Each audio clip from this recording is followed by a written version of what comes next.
That'd be good. Nice. Michael, good to have you on. It was my mistake. We lined this up, and last time we spoke, we were like we were just saying then, we hit it off, and I was really excited by everything you're doing with Falcons AI and what you're doing with your co-founder and team, and Sam gave us a kind introduction. And tell me, I guess, kick it off. This is a question I'm just curious about with everyone at the moment. Separate Falcon AI, which I'll get into, and like you were just mentioning there, and with Hugging Face being like one of the most downloaded apps, and you got over number one most downloaded model on Hugging Face as of today.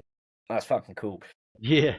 But how are you seeing everything that's happening at the moment across the world? Like big things are happening with not to focus on the trade deals and stuff, but things with AI and technology and people really pushing incentives and initiatives. What's your kind of general view on AI and this whole? It's an exciting time, right? So I'm just curious. Absolutely. No, so I mean, there's huge pushes in generative, right? And there's a market for that, obviously. But what honestly concerns me is when you start talking about things like path dependence. And I spoke to this before. Jan LeCun, the chief AI researcher or leader at Meta, even talks about this. Like, LLMs are not the pathway to AGI, right? And so, going back to my statement previously about path dependence. So, are you aware? And here's like a little analogy that I always use to kind of just get it out in the open.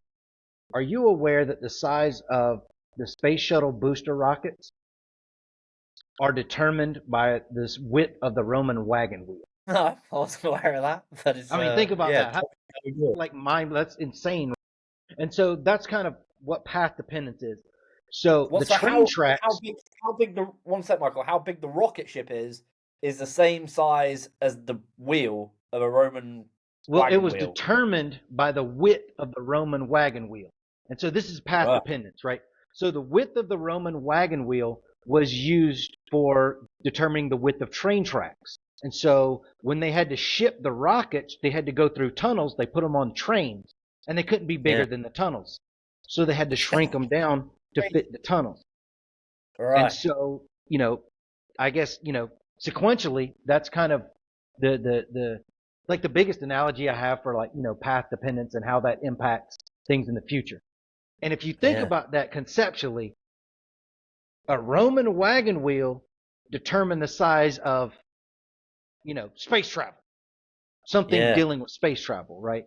And so that's my larger concern with AI and the nature of the herd mentality and just going because transformers are there and things like that is, are we succumbing to path dependence?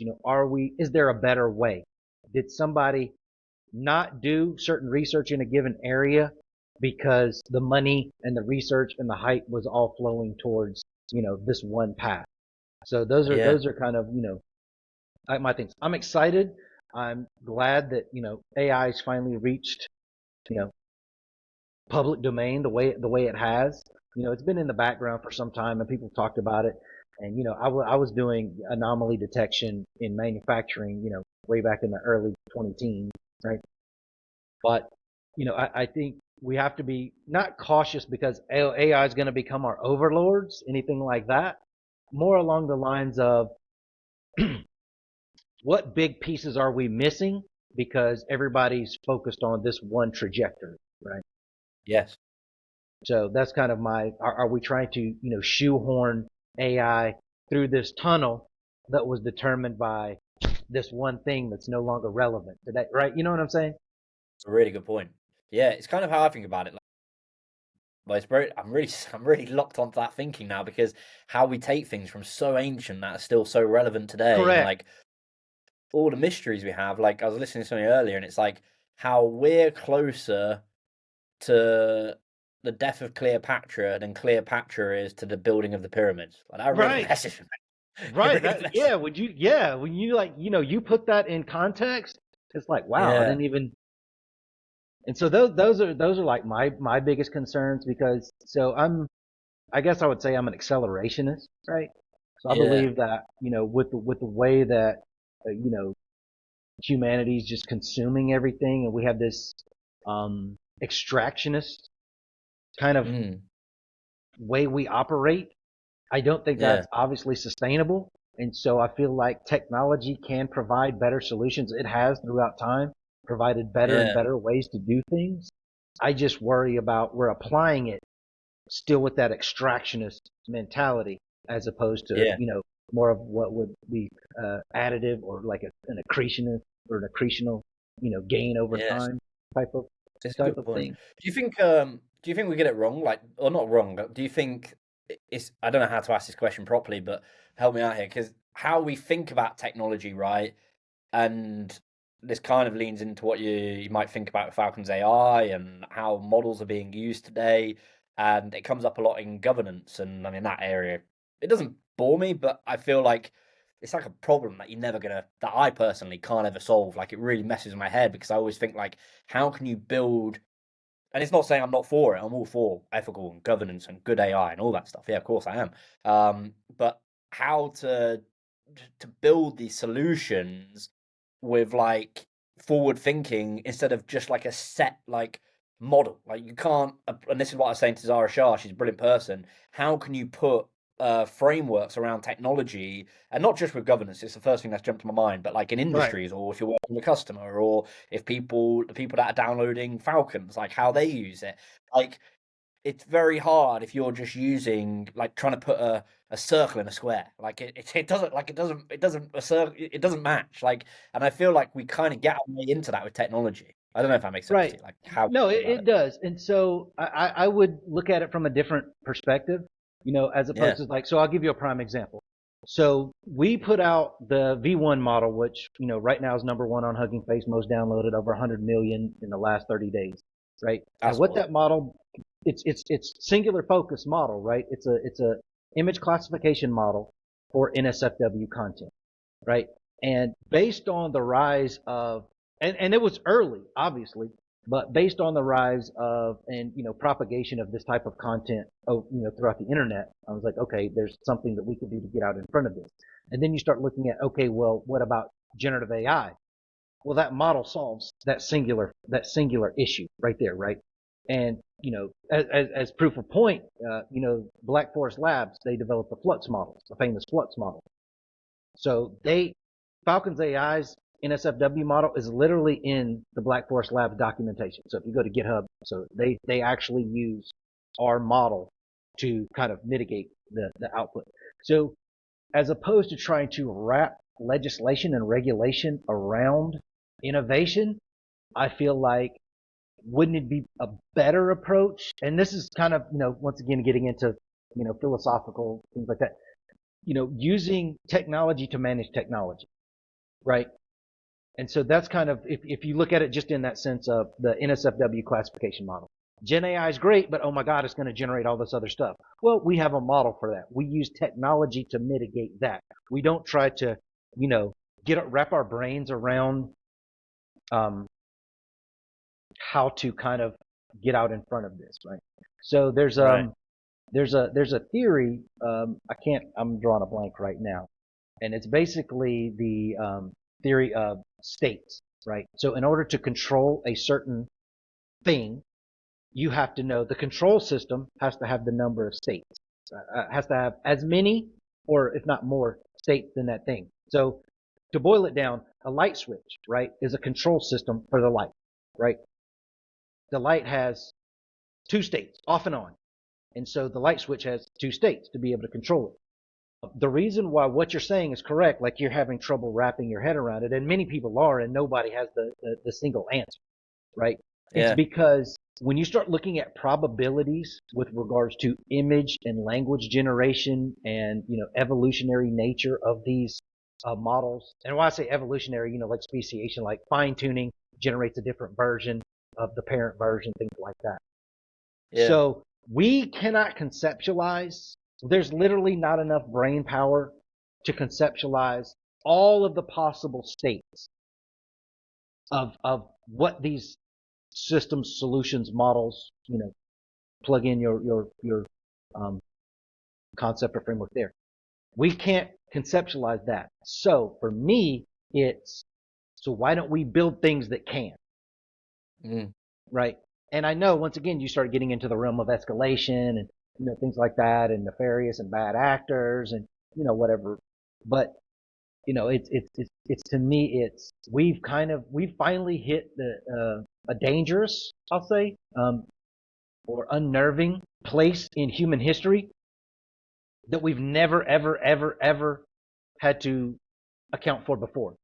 And we, Yeah. as modern society, are literally in competition right now with another entity for power. And that's, literal physical energy and water to cool the data centers.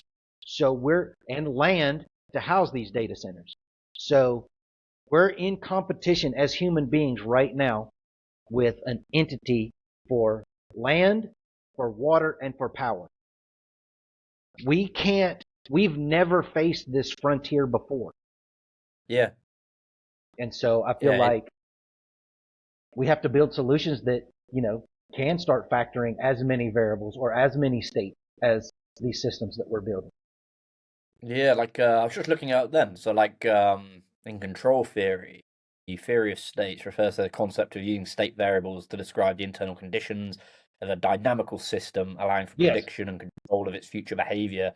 And it's also linked to linear control theory, state space representation. Yes.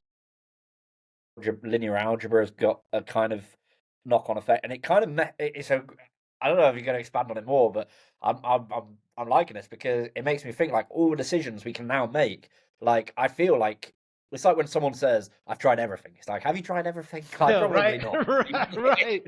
Yeah. It really makes me think. And I catch myself doing it. And it's like when someone says, I don't have the time. It's like I have the same time as anyone else. I've just chosen to use my time doing something else. It's not that I Absolutely. don't have it. Like I'm on the Absolutely. same. No one's like 5 hours behind me. Like in theory, on a time zone they are, but they're not in a different dimension or something. And Absolutely. Absolutely. So these are the kind of things that, I kind of look at as, where are we? Why are we here? And is our current path a divergent path? And are we missing out on a better path because the AI hype cycle saying, oh, this is the way forward and all the money's going there, right? As mm, opposed to, distribution. So I read, there was I think it was Scientific American article a couple of years ago, and it was talking about the greatest weapon that humanity wielded was collaboration. gotcha. And I feel like we're in that space right now where you're starting to see, fractions within or fractionation within, these different research communities, technological communities, things like that. And I think that's going to run counter to where we need to be to actually truly capitalize on the possible value of what this technology can really do. Yeah, it's got a lot of different angles of what to do and how we're going to use it. And I feel like there's just so many questions and debates on Absolutely. what we will use the technology for or how we use the technology. And there's a lot of failed AI startups as well that aren't like just like there was in the internet era. And I think it's interesting because are they a failure? Maybe they're just too early for like their use cases and their adoptions. And I don't know, like that is a thing that I reckon some of these startups will have their golden era moment in 10 years if we're still running around in 10 years. Maybe AI Right. will take over. But then there's the other side of that, right? So it's the network effect, right? So Yeah, is your startup really successful because you have a successful network who has invested money?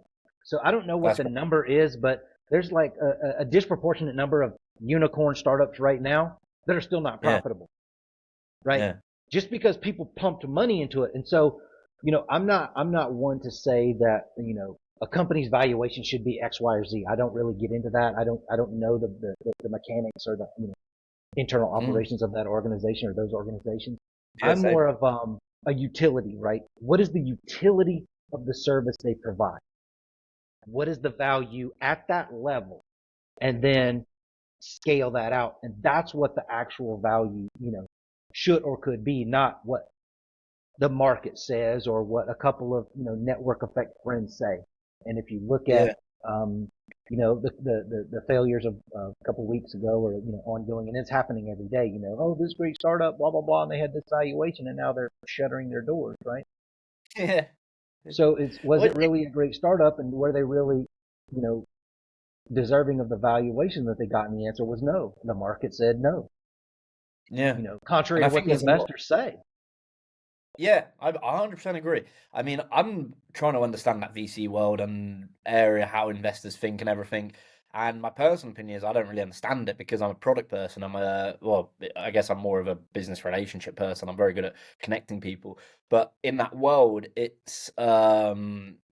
does make me think like Amazon was a key example, and they said that was going to fail. And he said to the like, his book's really good as well, like written by Walter Isaacson, or the foreword's written by Walter Isaacson. It's basically just a breakdown of memos, and it's a very easy book to read.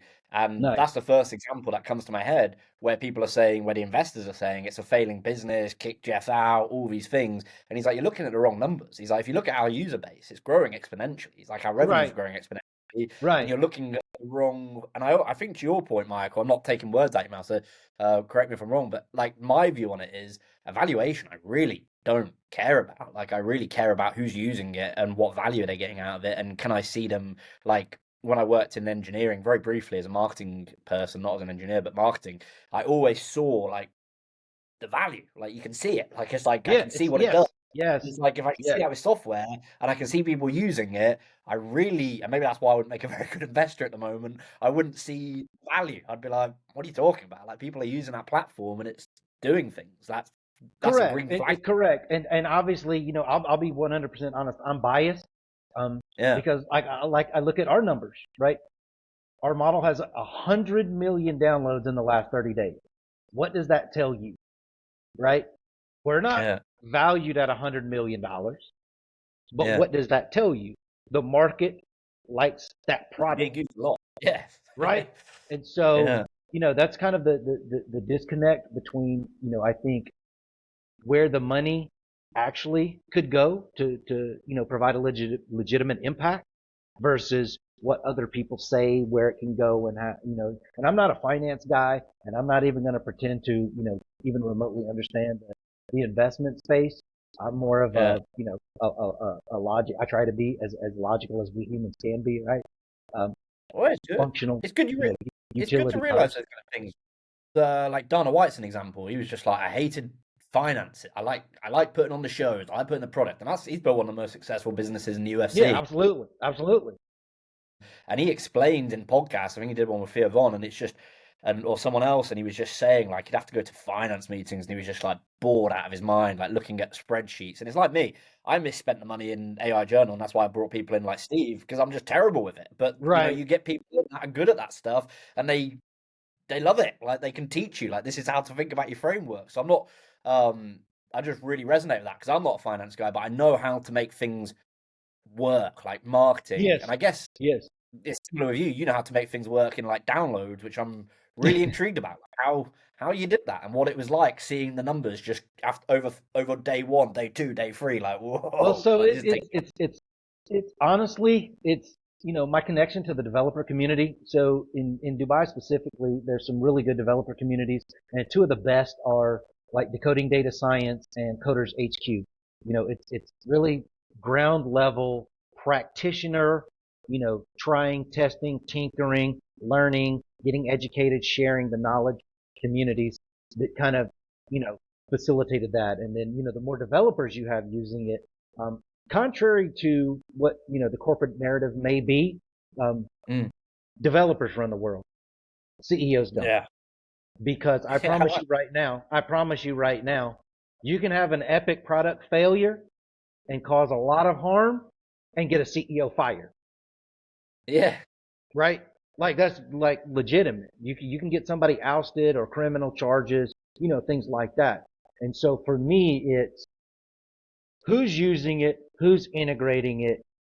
Those are the people that, I resonate with, the people that can actually implement it in the places where, these things could and should be implemented. Should is obviously a nuanced term, but so, just community involvement, right? Constant, giving stuff away, open source. I love the open source community. It's kind of, what the world is built on. And I know, there are different legal situations going on right now around, things like Java and JavaScript and things like that. But, we're in the world that we're in today, fortunately, from the open source community. Transformers. right? Google Transformers. Google developed the Transformer model, and kabam, we're in the state of AI that we're in right now.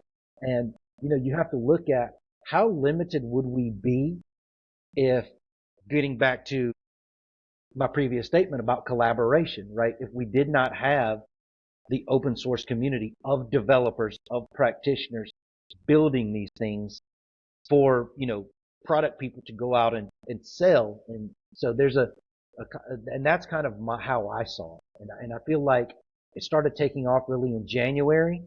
And my opinion, I haven't, dug in, but my opinion is because of everybody wanting to start the new year, deploying more and more AI solutions, more and more Gen AI solutions, they took a Yeah, step back. It was like, okay, well, we can't just deploy this stuff all rando. We kind of need some sort of, I guess, what we term fabric layer controls. Not yeah, necessarily the model itself, but things to, mitigate the issues that model may generate. And so that kind of coincides with what I was saying earlier about using technology to get a hold of all of these different states of this technology that we cannot, as human beings, fit in our brain. yeah. You can't think about it, and to have these computers that are doing things. I saw Carrington Malin. He wrote something Yes. about Falcons.AI, which was quite cool, about hitting 100 million monthly downloads. And you've got what, 300 million now in total, is it? Yeah, it's over 325 today. 325 total, million total downloads. And once again, I Yeah, think that speaks for, the quality of the model that we produced and open sourced it and gave it away, for people to use on, the myriad of use cases that they are, from small e-commerce platforms. And people don't think about things like this, but I was recently discussing with one of the developers actually in one of the communities. He worked for a small e-commerce company. And he said, you'd be yeah, surprised at the type of content when people, we allow people to upload product images to things they try to get away with. And yeah, so that was a use case that I didn't even think about, right? yeah. You think What? about it in terms of like social media and, internet searching but you don't think about, well, there are legitimate businesses that rely on, user image uploads for, Mm, their business. And, maybe they kind of want to get out in front of this before, somebody uploads an inappropriate image and the platform gets sued or, loses yeah, customers or whatever. And that, has a disproportionate effect the smaller the business you are, obviously. Right? yeah. You get some big knock-on effects, like if you're getting caught in those situations. Like that Correct. example, have you got, what's like the, I don't know, obviously not to, or have you got examples, any examples of like what surprised you of how when your model's in use, like what kind of things it's used for, or like that e-commerce situation? Because I was speaking to someone, um, last week I was in London, and Carl, who's co-founder of Field AI, he was just making me think through like situations you just don't come across, like in facilities management or oil and engineering, or like your situation with e-commerce. That I think a Right. lot of vendors and a lot of people, like a lot of my friends that work in those sectors, like in automotive or in their doctors or their in insurance, and they just look at, like I get, it's very hard, it's very easy to just get embedded in the way vendors see it. And I don't know, like running those models, you must see some things and thinking like this is going on more than people expect, or something like that. Well, E-commerce I'll one, tell that is you. happening. So the origin of why we developed that model was we were at our youngest son's birthday parties. One of his friends had a birthday party, and we were talking to some of our friends, great people, and they were talking about the problems with certain content on these platforms like Roblox and Minecraft and things like that. That are targeted Yeah, the towards gaming children. people. And I was Yeah, like, "Oh, that's insane." And so that's kind of, when I started working on the model and then got with Nizam and we built it out and we deployed it, for people to free of use. So one of the biggest, I think, uh, use cases for me that would actually mattered, that was actually like, wow, I didn't even think about that, but yes, that's a brilliant use case, was a small gaming platform embedded it into their chat to catch things like that, right? So they don't flag every image, right? But every image that comes through in their, in their gaming chat, gets scanned And if, inappropriate, then they know whether they need to contact the authorities or, how it plays out. So that to me was one of I didn't even think about, people send, explicit content in chat, in games. And so, it's just little things like that that I feel like that's a perfect representation of using technology to capture what other technology is doing and make it, easier, safer, better, whatever, terminology you want to use, positive terminology that you want to use to kind of, classify the leveraging of technology to wrangle other tech, right? Yeah. Because it is open source, we don't actually see, any of the content coming through. Thank God, for the downloads as well as, not having to see that. That was one of the toughest parts, obviously, because we didn't outsource any of the data curation. It was literally me. What that taught me was the value of having someone that understood how models work to go through this type of data, as opposed to, let's be honest, loading up a video, chopping it up into a bunch of different frames and using that as training data, right? You start, ingesting low quality data, which has, over a certain critical, threshold, has impact on how the model, classifies or whatever. So, just things like that. How do you, when you start these kind of models, just touching on it there, when you were starting out, beginning of 2021, 2022? It must have been Yeah, around that time. 2022, January. Yeah. How did you like put the frameworks in place to create this model? Obviously, releasing it and all that came later, and the ideas. But how, I get, not just for Falcons, but how do people like developers? You mentioned the open source community. How do you go out building a model? Because I think it's going to be something that people start doing much more regularly. Like I know vibe coding is taking off at the moment, Yeah, and yeah. I'm not comparing the two to say they're as easy as each other. I Right. think No, building no, a no, model no, no. is very So, sophisticated. But like, so, how was it? What did that process look like? so basically it's scaffolding, right? So you say, okay, I'll use a CNN, a convolutional neural network, or I'll use a vision transformer, or, one of these scaffolding that have proven successful previously, and then Mm, you kind of tweak it and modify it and, you know, prune it, or however you get it to, the size and the precision that and accuracy that, you're looking for. That's kind of where it all begins. You literally, I start with, every time I do this, I'll start with, the basic scaffolding, and then, maybe a small data set, you know, 2,000, 4,000, 10,000 records to try to see, what certain impacts of certain features and adjustments have. And then yeah, I go from there. And then once I get, smaller data sets, then I start, increasing the size, which obviously increases the training time, and then go back and tweak this and run that and then do your comparison. So it's kind of like a build up. Like there's yeah. not, I built this model and it's perfect, and now I can train it and it's good to go. It's really, an iterative process to get, to a level of acceptability that you want it to deploy that's actually going to be of value. Other than Yeah. that, it's just flipping a coin. And that's another thing that I think people don't understand. You make it It sound is. so simple, like, yeah, I'm gonna It, build it all that, testing it, just flip the coin and see.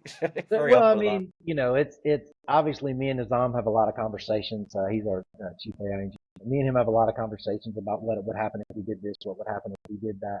And I think there's some really interesting concepts that we've been looking at, kind of, just definitely forward thinking with regards to, model architecture. We recently developed a new architecture. It's like ridiculously small footprint, super low power to run at edge. And we did a collaboration on this with Intel. Nice. Yeah, and they really liked it, and we co-published an article about it recently, Nizam and Rahul from Intel on that. So that was another way of like start from the basic scaffolding and see if we can make it smaller but keep the accuracy. Okay, now how can we make it lower power and keep the accuracy? Okay, so Yeah. what do we got to tweak and what do we got to add and move and layers and this that and the other. So and no, it's a very heady process, but we really like it. But Yeah. then you start getting into so many other things that when you start looking at the data and how these models are trained. And I recently wrote an article that got, some pushback or whatever on, with the problems that we're having today with regards to engagement on the social media platforms, and it's just, platforms in general. So there's what is it called? Algorithmic signal boosting, right? Right. So I don't know you're what that is. more What's that? likely to see stuff that outrages you or makes you sad, or, All right. Yeah, things I know like that. that, right? Yeah. Yeah. Stupid humor, right? And I don't have anything against, we're all young. We all did stupid stuff and it was funny at the time. But Yeah. the issue comes in now is when algorithms start signal boosting this stuff and it gets more like and human feedback. This Mm. is the data that is being ingested into a lot of these models to train on. Yeah. So if you look at path dependence, right? If the data from a social perspective is becoming less utility, like Yeah. more emotional, more, rage and engagement driven, right? So you have a lot of these YouTube channels and things like that just basically their whole model is rage farming for likes and clicks. That's a And, really good point. you know, Yeah. Like how what we. impact is this having on the models in the future, right? Yes. Yeah. Like how we learn stuff, like the Correct. topics we're sent, and like how, and I guess it would go into like the context of what you learn from a situation and how it can be very biased or very wrong or just 100%. yeah. 100%. And So you can so, see like a place and think, oh, that's bad, when really it's not. Like it's like yeah, I well, hadn't it's thought all about about that. perspective. And so this Yeah. is, when I get blowback about, oh, the AI overlords and this, that, and the other, you know, to me, AI is it's a knife, right? You can Mm. use it to cut your steak or cut your neighbor. It's who's Yeah. using it for what purpose, right? It's all a matter of context and perspective.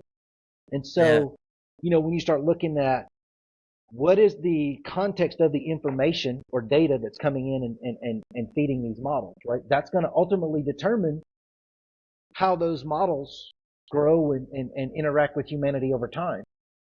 Yeah. And it's like you made a good point. It's like I forget who said it. It might have been this monk who's just recently gone on Chris Williamson's show and was saying like your point there about being a knife. It can cut you, but it also can chop up food. And it's like fire. It can burn you, or it can keep you warm. Water. You Correct. can drown it, and you can quench your thirst with it. It's like it's Right. all these weird things. Like it's a really good point. How you use it. I think that's what people are stuck on at the moment, thinking Right. like, And so just drawn to the negative. getting back to your original question, right, about, having trouble regulating it. No, you don't regulate technology and innovation. You regulate the people using it, right? Yeah, Is, is, that's a is good my, point. is my, that would be my take on it. But the problem, then that introduces, right, layers of problems, right? Okay. So what about companies that deploy these models Mm. and something bad happens? Well, make them criminally liable, literally Yeah, criminally liable, yeah, right? Be responsible with your stuff because this stuff is, you know, really impactful, and how it's used determine the impact. So, when you start forcing, like, I mean, like legitimate, not, oh, you made, $100 million, here's a $2 million fine. No, somebody's going to prison and your company's going to pay, half of its revenue over the past 2 years in a fine or something. I don't know, just spitballing. yeah, So you don't regulate the innovation, you regulate the utilization. yeah.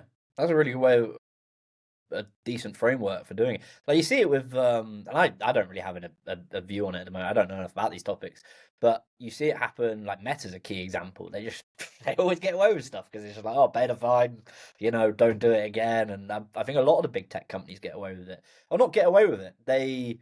They're used to it, and like there's one going around at the moment. Like I got the Meta Ray Bans. I can't use a lot of the functions here in the UK or in Europe when I Right, was in Portugal the other week. right, And I know you can use it in America because the regulation and law isn't as serious. And you wonder correct. why, like the people that, in my view, are really, and I think the Middle East are doing a fantastic job at the moment, really The putting in UAE pharmaceutical. government is on fire. They are, yes, Yeah, they are they're way on out top. in front. Yes. Yeah, that's something I want to speak about in a sec, because I know you've got a lot of insight that I can learn from on that. But just to that point quickly, it's a great point you're making on regulation, because I was thinking of it like you need a like something that can expand depending, like your point, like it's open enough, but it's not fixed. Like if you go down a motorway at fixed speed, you can't apply that kind of thinking back to our earlier point around these technologies. And but then at the same time, like I don't know, Right. it comes into a lot of Right. things from like how do you teach that from kids so they're aware of it when they step into these positions, which they will do in 20, 30, 40 Absolutely. years, however long it takes, and they'll have that mindset. So it's a really good Right. So I point.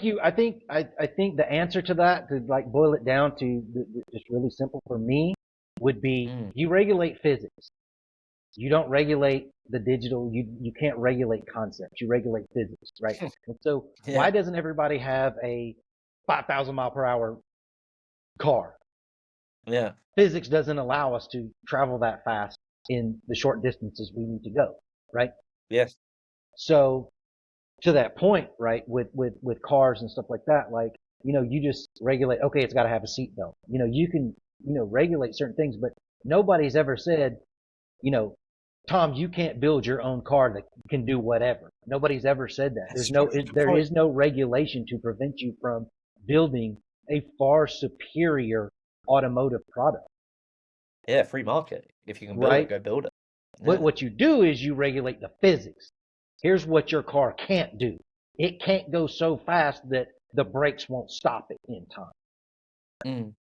It can't, as soon as you start it up, burst into flames, burning city blocks because you use some unstable chemical, right? Mm. So that's kind of how I would look at regulating, these innovations is I would just regulate the physics. Who Yeah. used it? Who deployed it? Did they use it in an illegal manner? Boom, you're responsible. Yeah. Because like I And said in just the quickly. beginning, I'm an accelerationist. I believe that, innovation can solve a lot. There are Yeah. harms in it. We can develop new medicines or develop new, biological agents, right? Yeah. But isn't that how humanity has gotten to the stage No. that we are? Is through innovation. And yeah, some people got messed up and some people used it wrong and but ultimately we figured out how to survive in the face of that. Yeah, I think that's a good point as well. And you never. It's like it's like if you went through life without any challenges or any problems, it wouldn't be. I don't know if this is a good comparison, but it wouldn't be like fulfilling almost. And like running a business, as hard as it is, and you'll know this, I know this, and any entrepreneur and anyone going into business, even anyone that's that is in business, it's you cherish those wins much more when you have those losses. And I know sometimes that's a bit of a blanket statement compared to the bad things that can happen with technology and the Right. bad things that can happen. But overall, it's like you look through the past, it's like compared to where we were, we're thriving. Like every stat shows how much better we're living and how and 100%. it's simple. 100%. Yeah. 100%. So to your point on that, I have a funny story. So back when I was in school, I had a great teacher, Randy Bellick, and I was taking a test and I got like an 89.4. And I'm like, come on, you can kind of just, you got to give me like, you got to bump it up. Like, come on, that's still an A, right? And he said Yeah. something that was really profound, right? He said, well, if I gave you this, then it wouldn't matter. And I'm like, yeah, well, obviously it matter because that'd be an A. And he's like, no, it wouldn't matter to you because you would know. So Yeah. when you accomplish something moving forward, it needs to matter to somebody. Specifically, if you're doing it, it has to matter to you, right? And Yes. so you look at like sports, right?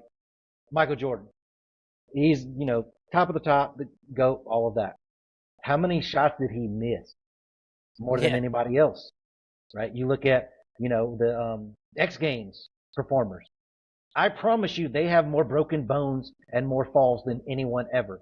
That's why they're as good as they are, right? So you learn from your mistakes, and Mm. it's not always fun. Nobody ever wants to, but Well, I think it's a great way, and I always love associating sport to business because sport's very competitive, and I think businesses Mhm. it's got that competitive angle, and people become very successful just because they're purely competitive. Like they're not. I would say I don't know these people that they get so obsessed with like the game of business rather than actually the value of the customer. Like, and that makes them Absolutely, very good at giving absolutely. value to blockbuster because they're Absolutely. looking at it from like a game plan. It's an interesting way. Absolutely. I was watching one of Lex Friedman's podcasts earlier Great last podcast. week, I think it was, and he had Jordan Peterson on there. And so, to your point about business and sports, sports is ridiculously competitive, especially when you get to the highest levels. I think business is its own animal Mm. because, and this is why I bring that reference up. Jordan Peterson talked about, in the context of a game, right? If me and you are playing chess and I throw a basketball in the middle of the chessboard, well, I broke the rules. We're not playing chess and we're not playing basketball. That's a good This point. is something else. And I think Yeah, that's kind of indicative of how business is because I've yet to find a rule book for yeah, business that everyone has to follow. There is none. It's not existent. yes, It's not even make money. It's some nuance of what you want as the leader or owner of that business, right? And so yeah, that just opens the door to your point about like the just hyper competitive nature of business that because it's yeah, unbounded.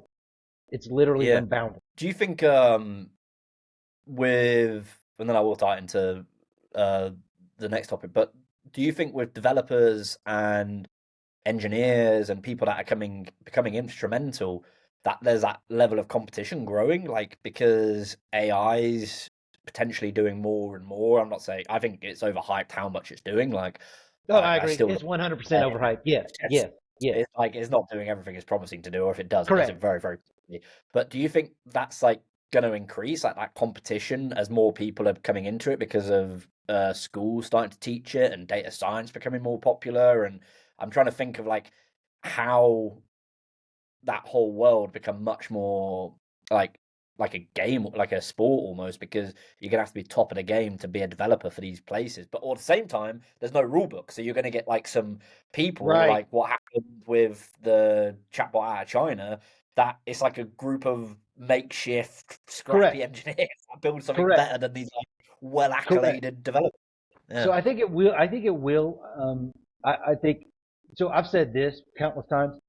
So vibe coding or AI assisted coding, however you want to frame it, it's going to do a couple things. It's going to make really good developers spectacularly great at what they do. It's going to make poor developers absolute horrible at what they do because it's going to introduce code that they can't troubleshoot. They don't know. It may accomplish that feature at that time, but then when, as you know, as the business requirements change, you can't change that. And that code may be a year old. And so, I do think it's democratizing knowledge, right, in the developer space, which is always great. You have, you know, people with varied perspectives, and I've said for years, intelligence, I believe, intelligence is equally distributed across the globe, right? The people with money, the companies with resources have a tendency to kind of gather as much of it as they can, but there's still like there's some brilliant kid right now who's probably 5, 6 years old somewhere in some third world country that is next level genius, and I hope he gets access to the resources to realize that genius and the impact that he or she can have on the world, right? So that's kind of the utopian or Pollyannic view, I guess, of it. I think it's an optimistic view. I like it. I like that Yeah, kind of view yeah. I mean, because it's I tell people all the time, I'm a short-term pessimist, a long-term optimist. I love humanity. I think that that's very similar to humanity me. has one of the most brilliant characteristics God has put Yeah. into any creature, and it's adaptability. Yes. If you look at the Adaptability. way you look at, like, so I'm quite sure I'm much older than you. So if you look at just in your short lifespan, Yeah. how I'm much the 32. world has changed, Yeah. and you've adapted, and you're okay. And to your point, statistically, globally, humanity is better. Now, are there pockets that we can work on? Dude, we're humans. We're flawed. There's always going to be things we can fix, right? Yeah. Things we don't like. Have you ever read Nick Bostrom? Yeah, of course. Yes, I spoke to Astronomical the. waste, right? Right, yeah, Right. So that's kind of I 100% agree with that. I think more resources, more intellectual capital, more human capital needs to be pushed into advancement and innovation as opposed to extraction and aggregation sure. Yeah, that's a good way of because looking we at it, all and I think benefit. yeah, well, that's a good point. And like how we, um, right, similar to the point you're making, like how we benefit and what we use the technology for, and like how people can. I think we're like really weird weird like how the human race thinks at times. Like we love Absolutely. like how media spins things and how we're like almost attracted to bad news at times and bad things. And I wonder with like algorithms, back to our point earlier, like how, but there's also a lot of good things, and I think it's very interesting to see what we're becoming attracted to in this digital world and how people don't want to do. I know I'm going slightly off context, but No, to you're your point, fine. You're fine. It's the I'm conversation, right? very exactly, but I'm very similar to you. Like I'm very optimistic about things that are going to happen, and I really can't understand how like life seems to be cracking on as normal. Like there's very bad things happening. It's very sad to see, but it does make you think. Like I wonder why we position ourselves sometimes, and what role the technology plays, and what role AI might play. I really don't know. I'm not trying to guess or say what will or won't happen, because even the smartest people with all the money in the world still can't tell you what's going to happen later today or tomorrow. Right. Like they can have a Right. very You're good guess. familiar with the cone of ignorance, right? Exactly. Right. It's Yeah. Yeah. yeah, and it makes me No, think. Like I'm I glad mean, I there's just, people. I look at it. So I wrote a book, 2019, discussing all of this. And it was called, before it was generative AI, it was called, natural language generation, things like that. But in the front of my book, I talk about how if you were like a space race, right? Yeah, And you came to Earth and you saw humanity, right? And you could be like, oh my God, these are some amazing people, depending on who you ran into. But based on where we direct the majority of our resources, you would probably put a net around the world, a space net, that's very right? true. Because Yeah, because you like, okay, they have some really great, really fantastic characteristics, yes, but what they have specialized in is tragic, and that's tribal warfare, right? yeah, We have specialized, we have like surgically honed our skills at tribal warfare, mm, even with the complete understanding that collaboration has got us to the level of advancement that we are. There's still that slant towards tribal warfare. So that's why I say that whole, if we move into, more of a innovation and collaboration as opposed to, extraction and aggregation.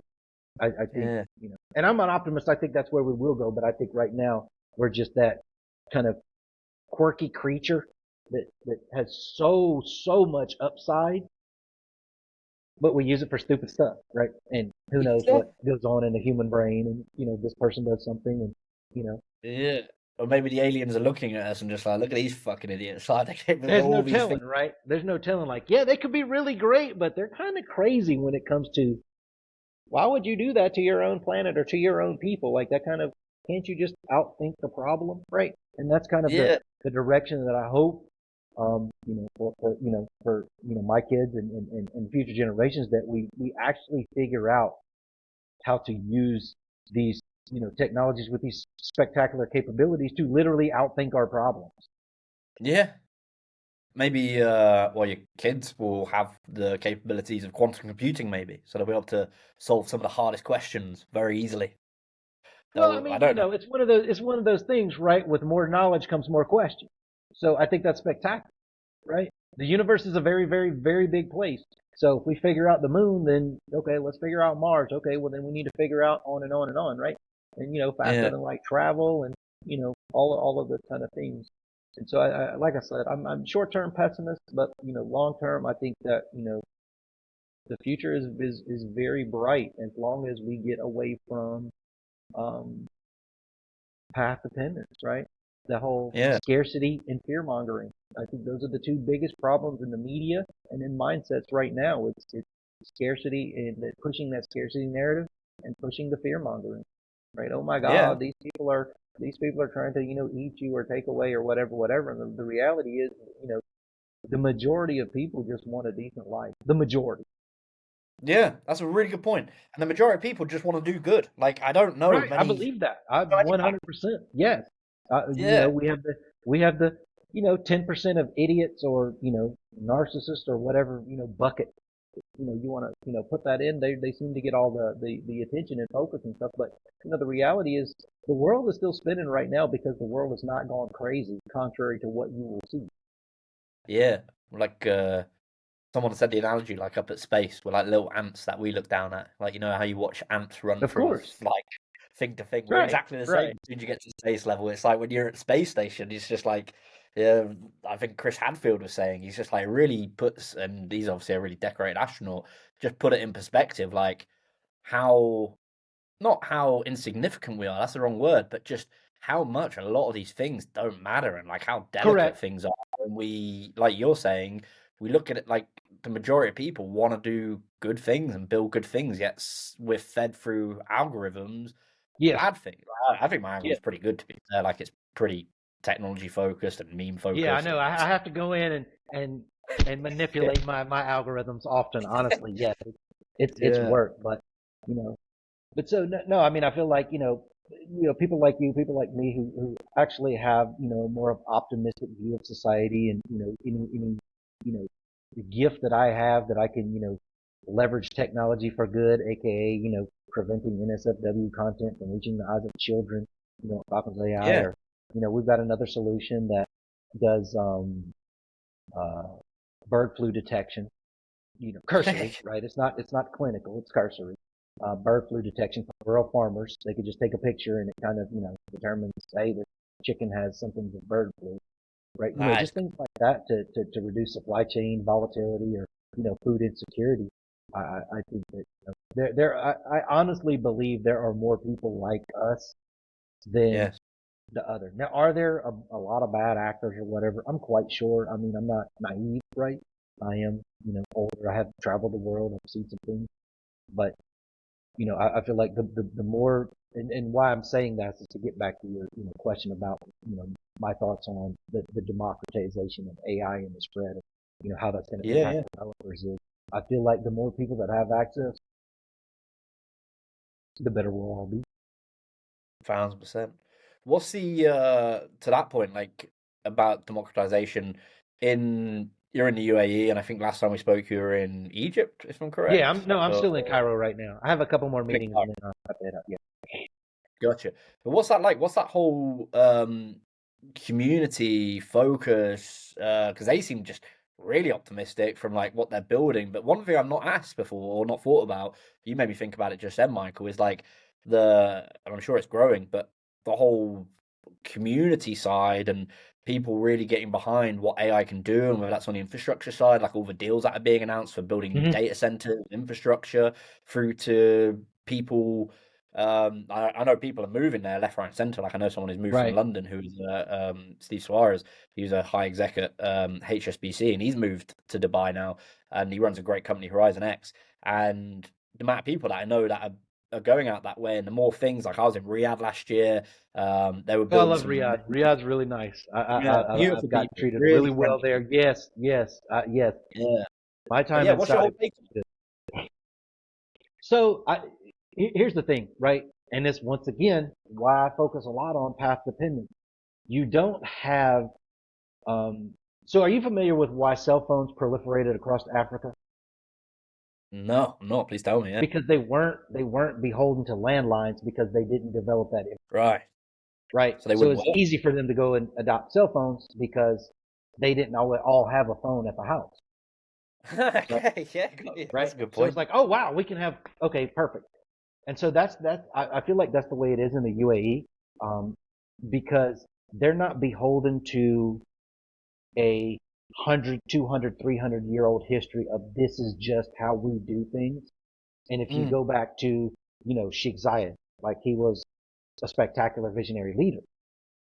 And because they don't have the shackles of the old way to do things, I feel like the leadership there has the freedom to say, this is a great idea. Let's try this out. And they can do it, right? And, you know, it pans out. So what I feel like that's done is fostered a sense of let's do it in that space. And so you have a lot of developers, coming to the UAE, Dubai, Abu Dhabi, Russell Kayma, places like that, Sharjah. And they're like, okay, well, I can try to build something here. Sure, why not?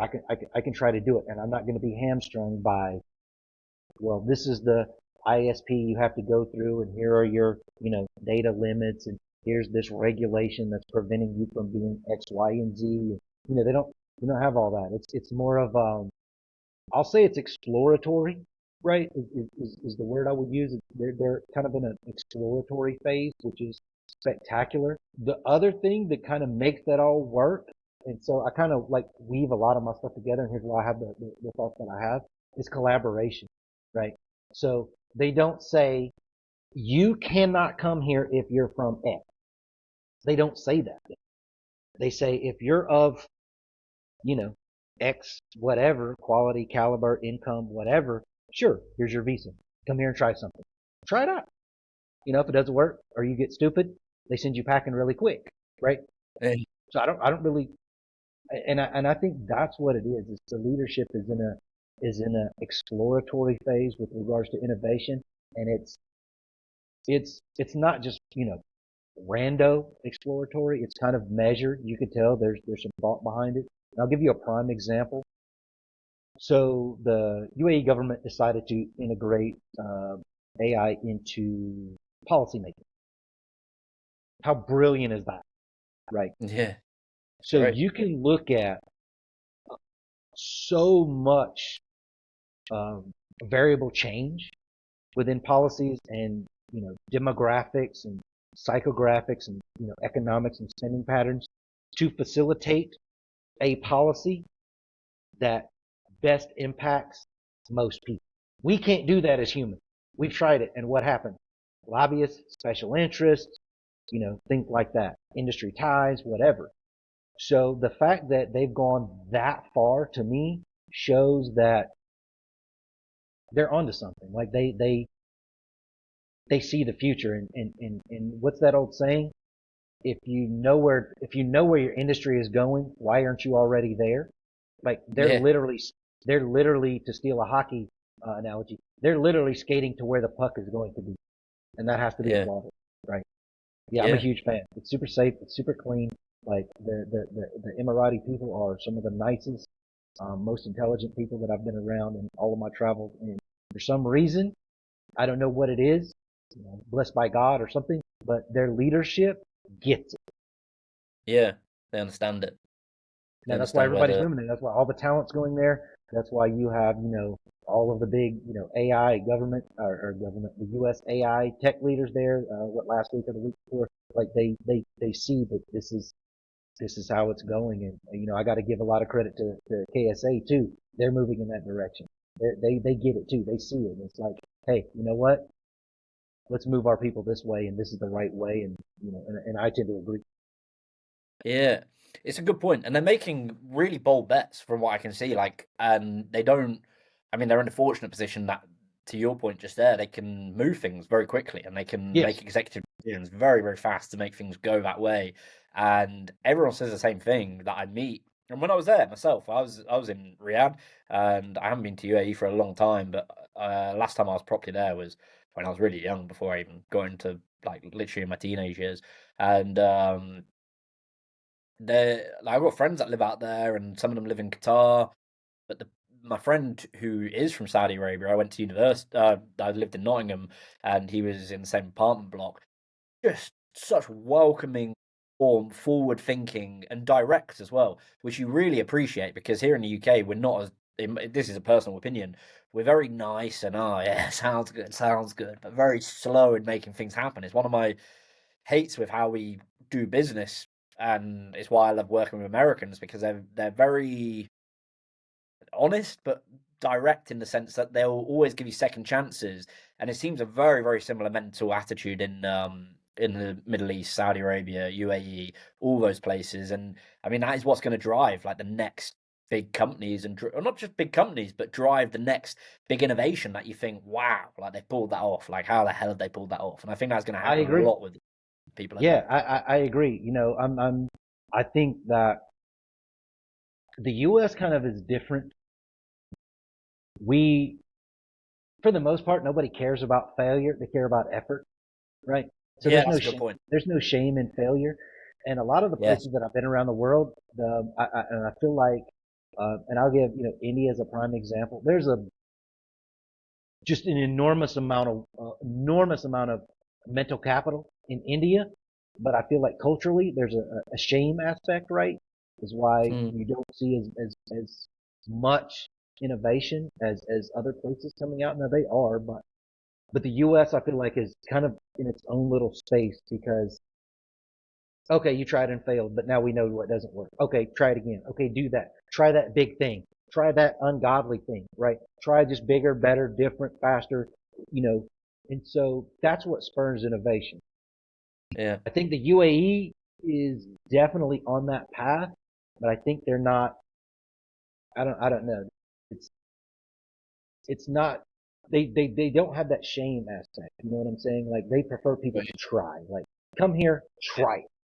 You're not you're Yeah. not gonna you're not gonna get blasted for failure. You'll get blasted for laziness and not trying, right? And so that's one of the key things that I take from there is they're about, you know, move things, get it done, make it happen really fast, you know. Safety, human safety obviously is a very, very big deal and you have to appreciate that. Right? They do not play Mm. around. It's Mm. get right or get gone. I love that. Yes. I No love it. problem with that. But from a tech side of things, I really feel like that region, Qatar, Oman, KSA, UAE, Bahrain, I think there's a huge leadership shift in the notion of let's build systems to help us outthink our problems, right? Yes. Yeah. And that's what I think That's a is good way. lacking. Obviously, both of us are Western, coming from the Yeah. West. I think we're starting to trail off in that, whereas they're picking it up. And they're picking it up at like the most opportune time, like at the emergence of AI. That's when they're doing it. Like that's like brilliant, right? Yeah. Yeah, they're putting in the and they're doing the. I think where my mind goes to, and obviously I'm not familiar with it. I haven't visited anywhere near enough or looked at it anywhere near enough, but it keeps coming across my radar much more frequently what they're doing. And I think the big thing is they're building the infrastructure very fast. Like Yes. they're like the actual hardware, the campuses, the innovation centers, and I think how all that kind of side, which I'm sure you've seen much more. I don't know how do you see that kind of aspect of it when you're there, like all the building and not just like, oh yeah, we're building better software, but they're building No, no, no, no, no, no, no. It's from a the hardware whole level. Like infrastructure. Yeah, it's everything. It's infrastructure. It's even down to the communications infrastructure. Like they're pushing for fiber and 5G and 6G and Wi-Fi. Like it's everything has to be like no, we need next gen, and we'll work yeah, out the bugs as we go, right? And so that's kind of what I was saying earlier about you regulate the physical. Like if something goes yes, wrong, you hold somebody accountable. If it goes right, give them the rewards and keep pushing humanity forward. And so that's kind of, what I see happening. And you see it, the data campuses, the data centers, just, the renewable side of things, just how they're deploying their resources for, and when I say sustainability, I don't mean it in the green sense, but they are doing that. I mean from a civilization sustainability perspective. Like yeah, I agree. civilization is moving this way. Let's ensure that it continues moving forward by providing this and this, and the government is dedicated to that, and that's Yeah, that's dope. saying It's something. I can't wait for Neon to be built. Well, that city's gonna be crazy. Like I don't know what they're Well, doing with it, I but mean, like, all of that, Octagon, I think is what it's called, yeah, Neon, Octagon, Octagon, what's that? all of that. Yeah, and I mean, if you just look at Like that's innovation. And so this is kind of once again why I'm on that Nick Bostrom, that astronomical way. Start Yeah. pouring resources into innovation to overcome human problems, right? Stop worrying about the the treatment and start worrying about the cure, right? We're Yes. all better. All there already. It's a good idea. How have you found it building business over there, and that whole shift from like West, like you were obviously working in America and doing things over there, like and now you're in Cairo and you're visiting a lot for the Middle East, UAE and Saudi Arabia. Was that you're mentioning there? Because when I went to Riyadh, I loved it because there was no homeless, there was no there was no crime, there was no risk. Like I felt so safe. My friend who took me to this beautiful dinner, like, and he was just like, "Oh, I can leave my car unlocked," and like he was like, "I'd be amazed if someone nicked it because it's just so secure and safe, and they respect themselves, and they." And I'm sure we do it in the UK, but we're going for a real bad thing where there's a lot of homeless people everywhere, and it's very sad Mm-hmm. to see. But Mm-hmm. and also because of that, you have a lot of crime, and Mm-hmm. I wonder from like a business aspect or a living aspect how you found that like building over there and like having that level of optimism that they have as well, which really probably spurs you on to think, I need to do better, I need to build this better, I need to build for that application, I need to build this model, I need to. So I'm gonna tell you the trick, and I figured out their trick, and it's brilliant. It's Tell me. brilliant. Mm, Our brain is controlled by, what our mammalian brain or whatever, fear, right? All of this stuff that can dominate your attention. Here's the brilliant trick, and it's not even a trick. It's just I think it's a strategy that right. they have pulled off. If I bring Tom to the UAE and I know he's highly adept at this one thing, Yeah. how much better can he be at that one thing if he does not have to worry about his personal safety, his home being broken into, anything like that? That frees up more of his cognitive capacity to focus on that thing, and we win. That's the trick. I think it's brilliant and it makes so much sense. If you think about it like that, if you don't have to worry about your personal safety, how much more of your brain power can you put into doing that thing you do better? Yeah. That's the trick. Yeah. So to your point, yes, when you get there and you're focused on something and you say, okay, and I'm not talking about, all the high end cars and homes and towers and all that. That's all well and good. I'm talking about just from a personal, mental, how much of your brain do you get to use? Mm. It's a genius strategy because if you're not worried about it, I'm not worried about my wife, you know, walking around the lake because she can't sleep at 1 a.m. I'm not Mm. worried. Nothing's going to happen. I promise you, she's done it. Nothing's going to happen. Yeah. Gets rid So of a lot of.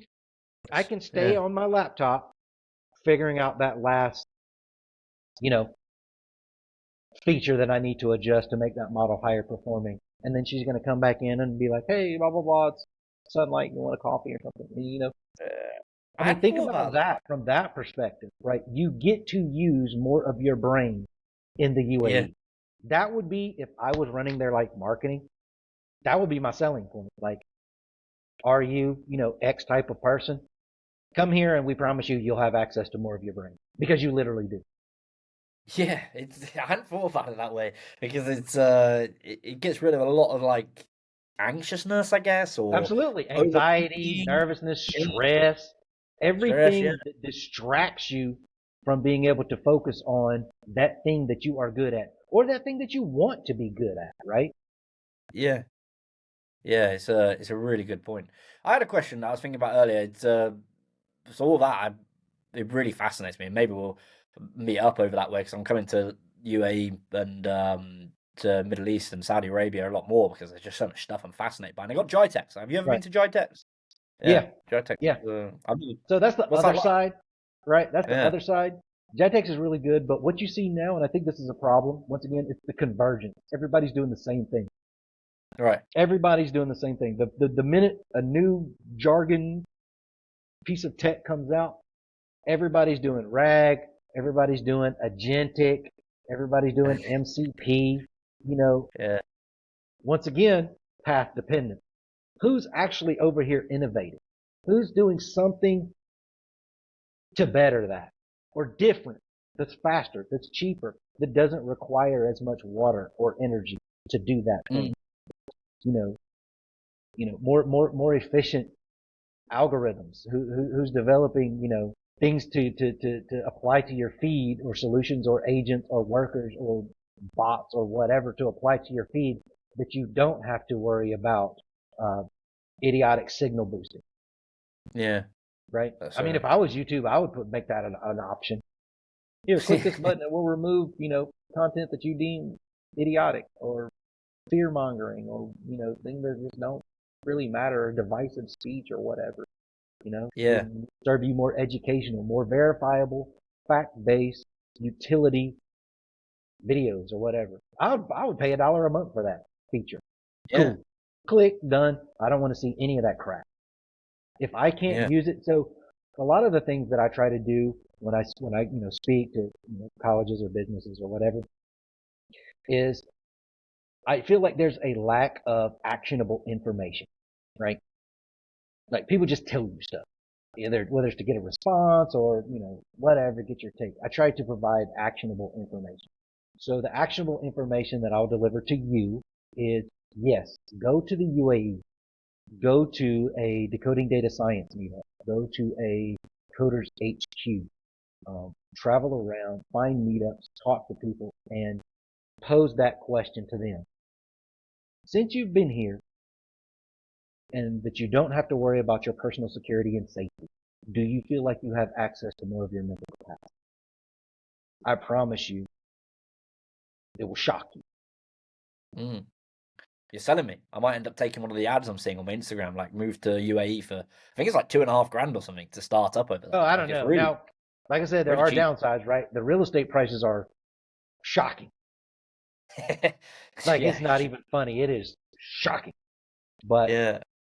that, and back to the Jitex thing. So a lot of Me Too companies, I would say, um, chasing the money, and I get it. It's part of the thing.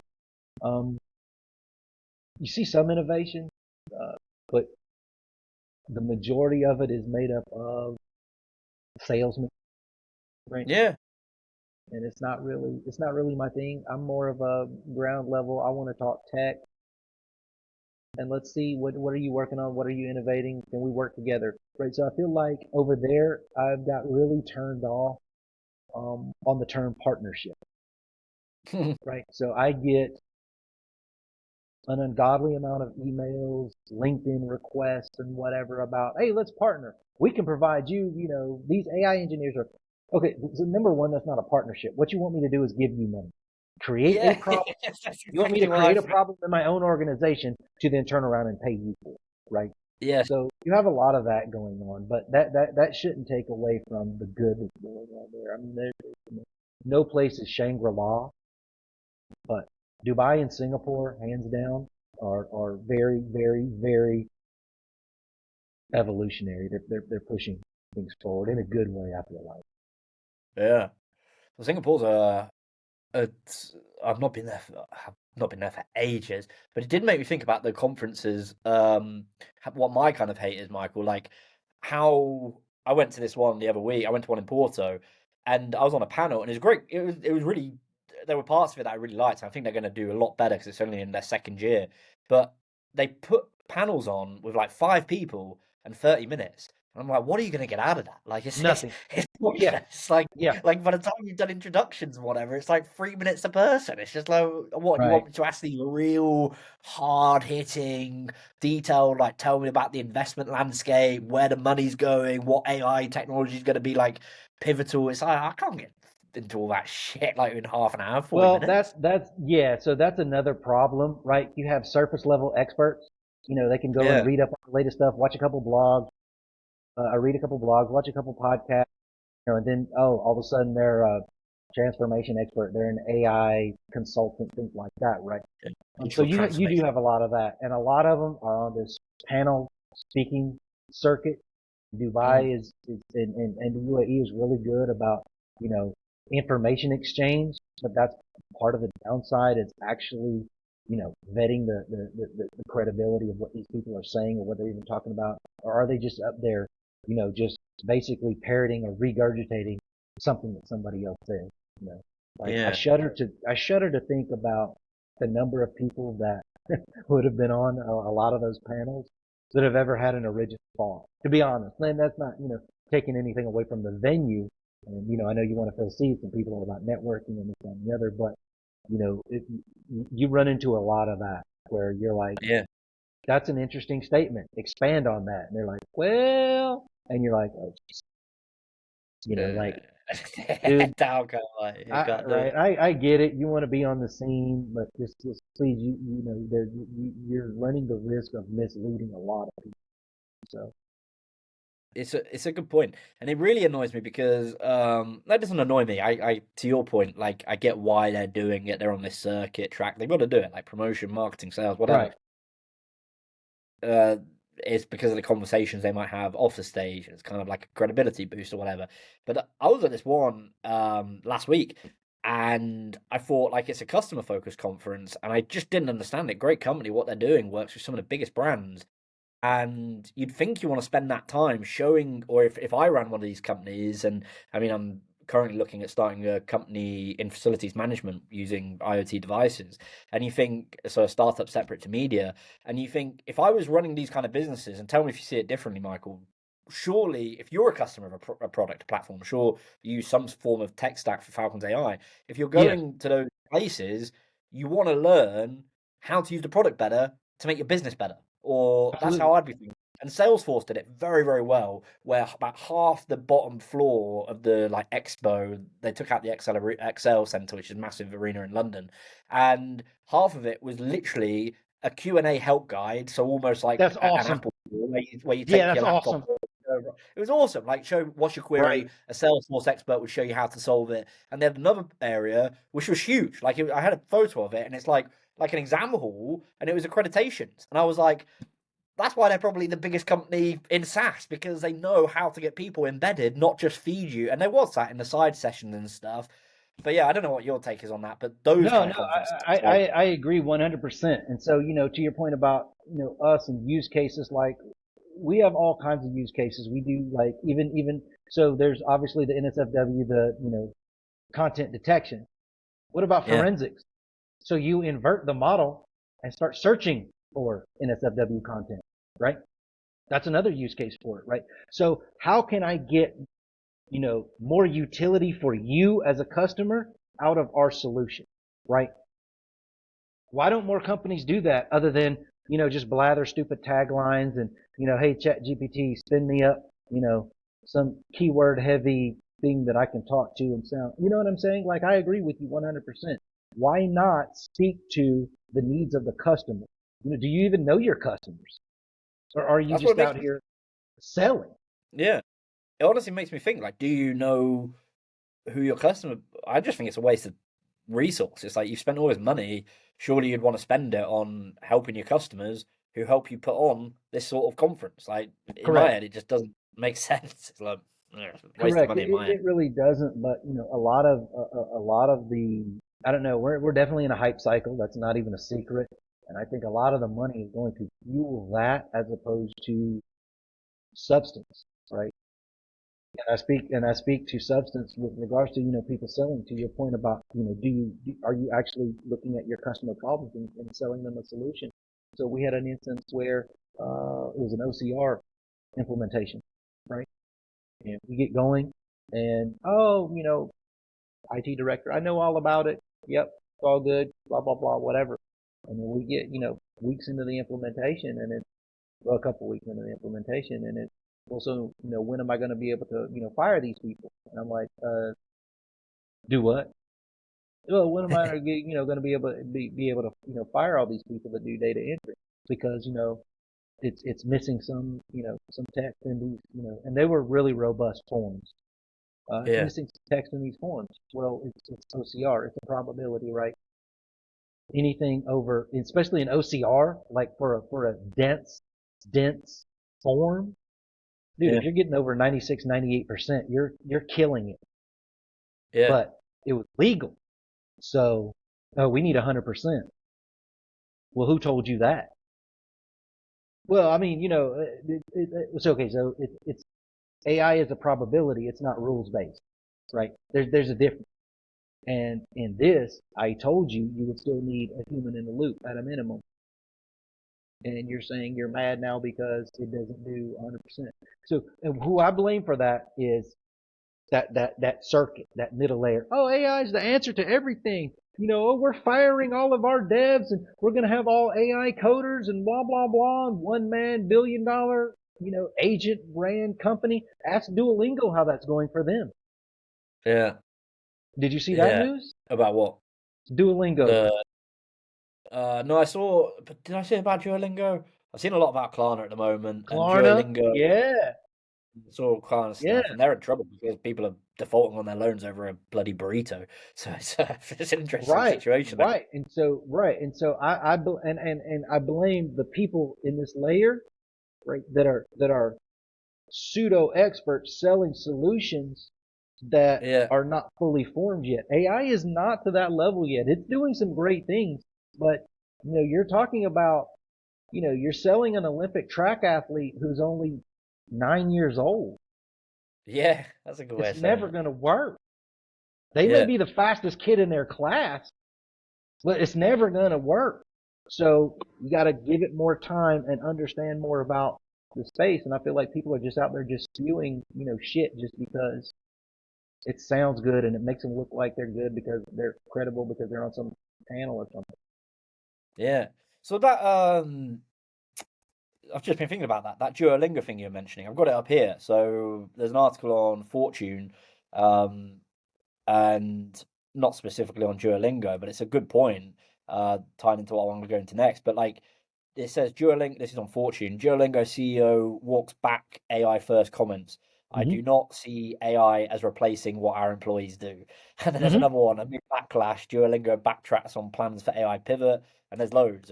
Business Insider. I don't really like Business Insider, but Duolingo CEO says there may still be schools in our AI future. Fast Company. Victor Day, who I've had on here, he's a brilliant journalist. He writes for Fast Company. Okay. Going AI first appears to be backfiring Klarna and Duolingo. So that's interesting. I think there's going to be more of that, right? Like There's only people's, those are that the only reason that's making the headlines is because they're so big. Now think about all the SMEs that's happening to. yeah, I promise yeah, you, it's a lot, and it's because people don't understand. You have everybody pushing this stuff, and nobody really wants to talk about the limitations right now. right, right. Because I don't want to look at how maybe open or what do you call it? Like um, how their business might be not up to speed on these kind of things, or like what Correct.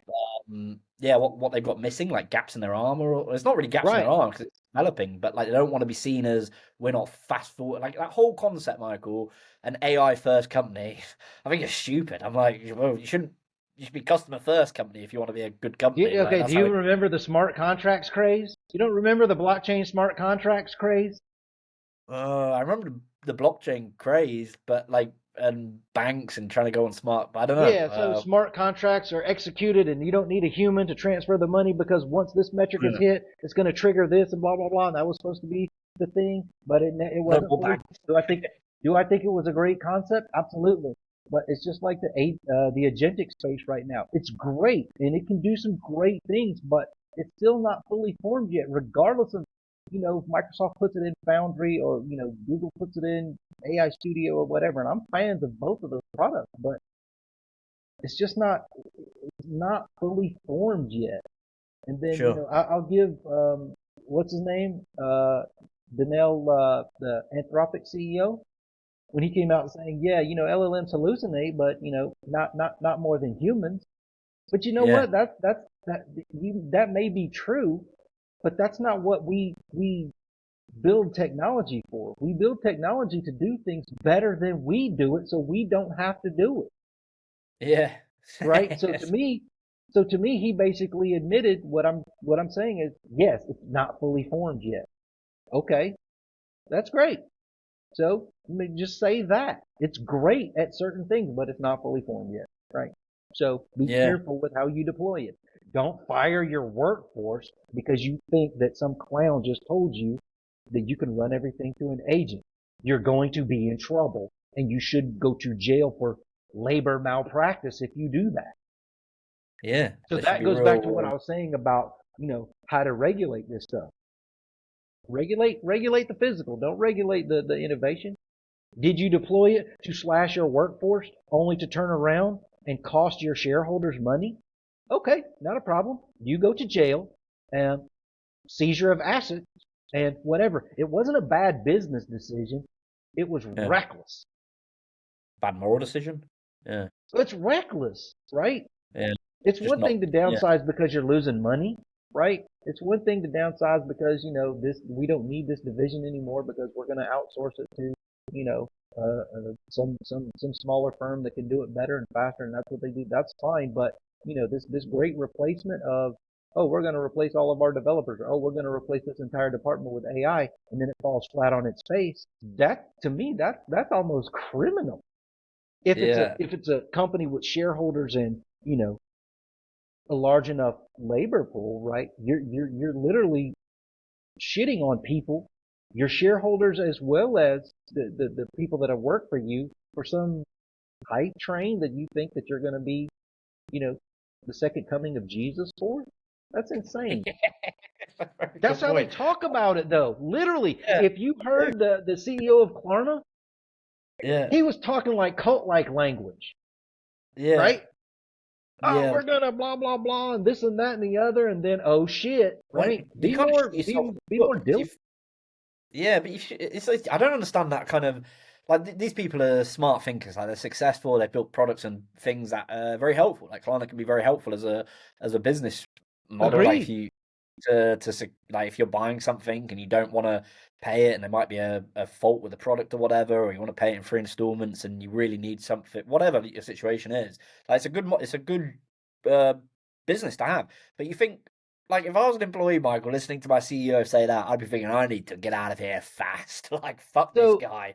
Like, right, that's but how I feel personally. me too, me too. But so here's what I feel like the issue comes into place, right? Yeah, Um, Intelligence is not. So you familiar with transfer learning in AI, right? right, yeah. Well, I'm familiar with Okay, it. I'm not right. that So knowledgeable. basically, using one model's weights to deploy to another model, right? That's the simplified version. But intelligence in humanity does not work that way, right? Because you know how to raise money doesn't mean you know how to deploy AI into your stack. Like I think there's this I like that. overall like, oh, I'm the CEO, I raised all this money, I know everything about everything all the time, I'm an expert, period. It doesn't work like that, right? Yeah, Great companies are always, and it's been this way forever, built on great people, mm, period. Because I promise you, you look at the companies that fall through, it wasn't because of the people. It was because of shitty leadership. mm. Theranos. I mean, come on, like the list goes on. Yeah, yeah, SBF and FTX, right? yeah, Do you think those developers didn't know what they were doing? No, they actually built a great platform, right? yeah, He was the one, So I don't know why there's this shifted focus of, because I'm successful in this one thing that I'm really, really, really, really good at, then take my word for everything else. That's where I yeah, think people get into trouble, right? And it goes back to what we were talking about previously. You and me both. We're not finance guys. yeah, I'm not the one to run a company's finances, right? I'm not that guy. I can make sure your shit's functional and your tech is going to be innovative and it's going to, work. I'm not a finance guy, so even if our CEO was to step aside today, oh, you're the CEO, we got to find somebody. yeah. I mean, I'm Yes, just going to be honest. Like, I'm not going to tank the company because my ego can't acknowledge that I'm a human being with certain knowledge gaps. yeah, I'm not that fragile. You know what I'm saying? yeah. It's it's a it, yeah, like people have insecurities to feel like they have to do all of that stuff, and like or at least how I think about it. And I think, why would you want to spend time? Like, I understand, like, you need to have a basic grasp of understanding when you can and can't spend, and what your balance sheet needs to look Right, like and whatever. right. Right. At a very basic level. If you were to sit me and look at bank balances and discuss finances like I'd think, what are we doing? Like, the customers are the ones that are going to fill this balance sheet up. Like, I need to go speak to them. Like, you Right. take care of it You, and walk me through it and give me the distilled version, and I'm going to go do what I'm very good at. And I think, absolutely. Yeah. You. um, Yes. You have me in one of those meetings. I hope you got a IV drip full of coffee going into me because I'm asleep. exactly, Right. exactly. Well, I'm glad there's people that like those other aspects that I don't enjoy, and similar for other businesses.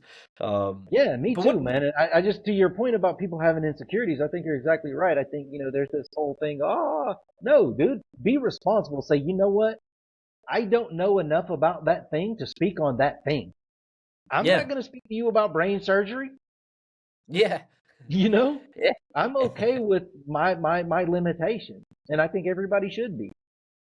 Yeah, and I think that's bringing back to the point earlier with conferences. I wish that's what they had, because I got asked to speak at a conference, and they asked me to speak about something on like the future direction of quantum computing. I was like, dude, I know fuck all about quantum computing. And like even AI, like I tell people, I'm an enthusiast. I'm not a developer. Like I'm trying to learn it. I'm trying to understand it. That's why I speak to people like yourself, because I'm fully aware of what I don't know. But my vision is just to help people with what they don't know. Like I'm all for that. But if I was to walk Right. into a room and say how they need to structure their architecture and like where they should store their data, like it'd like be a very wild guess. Like those kind of things I would just not know. And I think there is that problem where we're looking at people that all of a sudden have become these experts in these areas for whatever reason, and I don't know. I don't understand it, and it's like listening. Yeah, I don't know. I could rant on that for hours, but I think it's a very bad problem. People listening to people that aren't proficient with not just AI, but how to implement it or how to build products, or like what you're building with Falcons, or like anything. Like that's how bad decisions happen. It's like taking Of bad money course. advice from someone who's 100 grand in debt. It's like, why am I listening to you? Like Right, it's right. So it just goes back to a statement my granddad told me a long time ago, and you may find this funny. He told me, don't eat stinky meat. yeah, it's Right. true And what he because it's means what. is, what he means Yeah. is, if somebody's saying something that just smells bad, that just doesn't feel right, like don't move on. They're lying or something's off. Like trust your nose. Like just don't eat stinky meat. Yeah. Do you trust your gut for a lot of situations, Michael? Have to. Do you go?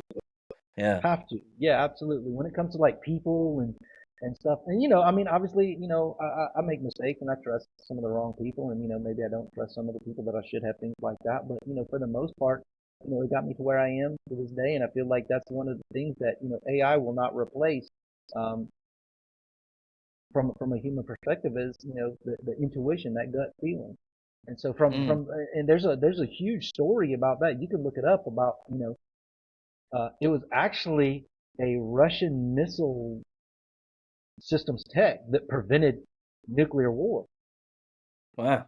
Really? Well, that's a cool Yeah, story. What's the yeah, background of because that? apparently there was a fault in the detection systems, and their systems detected like I a have heard U. this. It was a false positive, and they said like Yes, one. yeah, Yeah, I've heard this story. Yeah, it's a yeah. crazy story. So he was like, "Nah, that just doesn't seem right." And he, kind of did it, and he's like, "Nah, we're not launching." And come to find out, yeah, it was a fault in their system. So would AI have that? No. See, AI doesn't have gut feeling, right? And Yeah, so things like that. So I think there's so many things about AI that are great, but I think there's, once again, there's so many things about humans that make us great. And I think that gets so yeah, underplayed.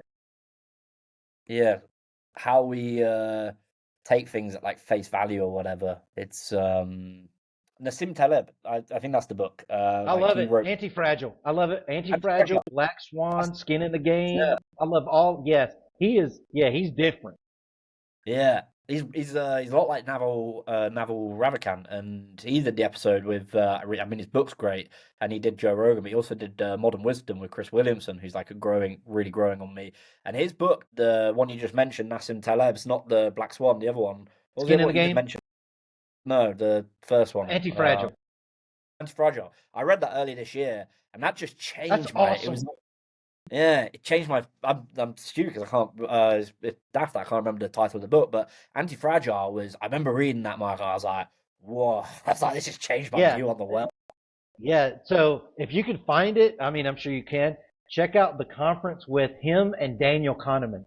That is Okay, awesome. yeah, I'm gonna type it in You now know to Daniel just remember. Kahneman, Thinking Fast and Thinking Slow? I know the book. I know him, but I've never read the book. No. Okay, yeah, yeah, that's really good too. I don't know, like I love reading. I love, you know, gathering knowledge from just, you know, people and places that you don't really think. Yuval Harari, he's got some good books, Yeah. from time to time. How many? I read a lot as well. So how many book? Like, do you just read when you can, or is it like something you commit to, or like how do you structure it? Is I it something try to that you? commit to like a book a week or something along those lines. I'm not really good at keeping up with it. Usually the Yeah. summertime when things kind of slow down, it's easier for me to do. Mm. So yeah, I've been reading a really strange book lately. It's really good though. So we put out a fear mongering detection model last year because, you know, last year was the biggest year of elections in global history. And I felt like there was a lot of divisive language and fear mongering, you know, being put out into the world. And so we developed a model that's, you know, openly available on Hugging Face Fear Mongering. That led me to this one book called The Guru Papers. And it just talks about, you know, how people use these, you know, linguistic tricks to, you know, kind of divide and split people and create cults and, you know, further rat people into their cults and stuff like that. So, you know, I try to look at just, you know, any kind of thing that kind of can give me a different perspective, because with AI becoming these thinking machines like they are, right? I always, you know, when we have these like thought processes or thought experiments, right? What if AI gets a psychosis? How will we know, right? It's an What if interesting this idea. model is experiencing some sort of whatever the computational equivalent to a trauma or something like that? How do we, you know, just, and it seems, you know, stupid now until it happens. Then you had just had the incident with the Claude trying to blackmail Yeah, I the saw that. researcher, right? Crazy. And it's like trying What was that to model shut it down. actually doing? Yeah, Self-preservation, yeah, right? So now we're starting to get into, okay, what are the, and strange, it sounds like science fiction, right? What are the potential psychological implications of that these models can have that can actually adversely impact the physical world, right? yeah. That's a really interesting idea to think about. Like, what do you think? This is something I wanted to ask you earlier, and something I wanted to ask like when having you on was like with your work with Falcons AI, and on that topic especially, like that kind of way of thinking with, and I'm really just curious. Like, I'm not. I don't think there's any right or wrong answer. Like the way I was going to ask about like the whole data energy scene at the moment because that seems like something people are starting to, and I don't know if it's like a, I don't know much about it. Like I'm just seeing it from a top level, and obviously you're running models, and I'd assume it takes up a lot of data and patterns, and you build big libraries. Um, but also to your point there, like with what happened with perplexity and what happens with systems, like conscious, not conscious thinking, but making threats to like self-preservation. There's something there that pulls those two conversations together, and I don't know, like, what your whole view is on it, especially around how we're making more and more data. And like Sam Altman's, I was just watching the YouTube video. I haven't started yet, but I'm going to watch it tonight. There's like a 40-minute video about him building the next factory in Texas. And I don't know, like, Yeah. what do you think about it with where the way models are going, but also like the data capacity behind it? Because you know firsthand with people using your models, like how do you look at that kind of situation? So there's a study came out about a year or two ago. I did a LinkedIn post about it, and it's called model autophagy disorder, right? And so it's the degradation of models over time by continuously training them on synthetic data, right? Right.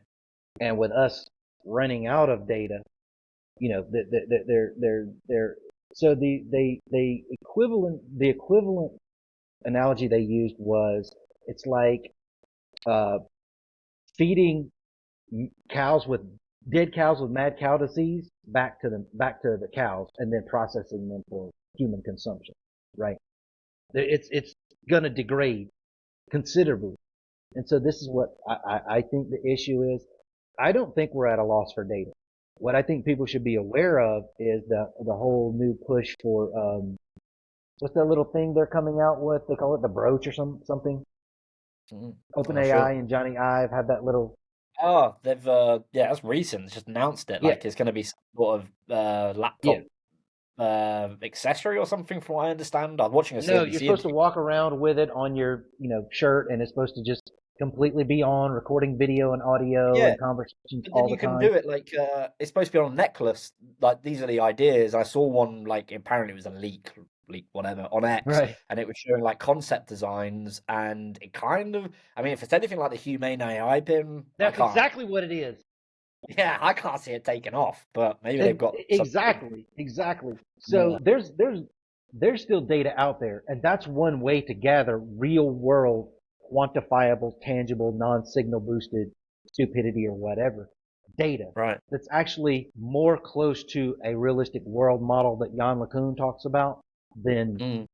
Reddit posts and all of that stuff, right? Um, but then you get into, can I turn it off? I mean, you say I can turn it off, but can I Yeah, really turn it off? And yeah, where are we housing all of this data? What about GDPR? What about all these compliance? Can I delete the data that you have? Right? Things like that. Then you start getting into data capacity, which, you know, once again, we're competing with an entity for land, for water, and for power now. Who's going to get the nod? Tom and his community, or Microsoft's new data center that's moving in next door? Who do you think is going to get the nod? I'll probably go You for see what I'm Microsoft. saying? Yeah, Right. And so we have those dilemmas that should have been at the fore, um, yeah, but they're not. And I'm in no way, shape, form, or fashion am I talking about restricting innovation. I'm talking yeah, about, hey, you got a lot of smart people with them, some smart new tech. Come up mm. with something better than a mega factory. Are you serious right now? You Yeah, can't think with all that brain power and all those billions of dollars and the latest and the greatest. And let's be honest, they haven't even released their best model, right? They keep that under wraps for governments and things like that. That's not even a secret. yeah, You have all of that, and your go-to is a mega factory? yeah, See, that's disappointing to me, right? You're not leveraging the cognitive power that you have at your fingertips yeah, to come up with something better than a mega factory, yeah. right? It, yeah. It does So make to you me, think, that's like, disappointing. yeah, it is disappointing, and it makes me think. I don't know if you. It sounds like you got a similar view. Like someone was saying to me about Apple, and I really rated Mark Zuckerberg speaking about it, because he was basically saying how, and I hold a very similar view, that Apple have just been disappointing recently. Like they haven't released anything that's like wow or amazing. And I mean, the Apple Intelligence they had to draw back on, and you look at the comparison against Samsung, and someone was like, "Yeah, but could you create it?" I was like, "No, but I also don't have a fucking $1 trillion in the bank, and like See, there we everything go. There we go. Right? There we go. So, they do, so I no, can I'm make that claim." 100% with you. I'm 100%, Yeah, and I may make people, I don't know who, is a Mac fan or, Apple or Tim Cook or whoever, but I'll be honest with you. Innovation at Apple died when Steve Jobs did. yeah, massively. They Prove just me capitalize. wrong. Prove me Yeah, wrong. Apple has done nothing but iterate ever since yeah, Steve Jobs left. They haven't mm, innovated shit. They've iterated. And that goes back to path dependence, right?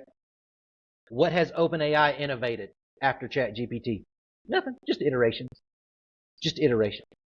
So I think the world is starving for actual innovation, not iteration, not version 5 of this same old shit that, whatever. Oh, the screen is, a couple millimeters larger now. So whatever. Or the camera's, you know, 10% better or something like that, right? yeah. And It's all like and and to your point, they can say that about Falcons AI or whatever, but to your point, we're not working with $1 trillion. We're not working with $100 billion in cash, yeah, right? So it's disappointing, to be completely honest. It's disappointing. I think Sundar Pichai was late to the game. Google developed transformers, and OpenAI jumped out front. Google should have been out in front with that. yeah, So I feel like once again, that goes back to leadership, right? I feel like there hasn't really been innovative leaders in the tech space. Um, for some time. I mean, you have stars, right? You have some standouts from time to time, but nobody that's really, you know, Microsoft jumped out, Bill Gates. Oh my God, Windows is great and whatever, whatever. And then, oh, here's Steve Jobs. And then Apple, no, it's so great. And then, you have, these people developing these other frameworks and Linus Torvalds and Linux and, all this other stuff. And I know I'm showing my age going back that far. But, you have the VMware team and, just certain people doing the Ubuntu team. And then you have people doing, stellar things. When have we seen that though lately? Not from Yeah. Apple. Not from Apple has not. Apple has only, ever since Steve Jobs, Apple has only iterated. They have not innovated. And it's so sad that with all that money, your go-to move was to say, yeah, we're going to collab with OpenAI. Yeah, That it's a was real your shame. go-to? Yeah.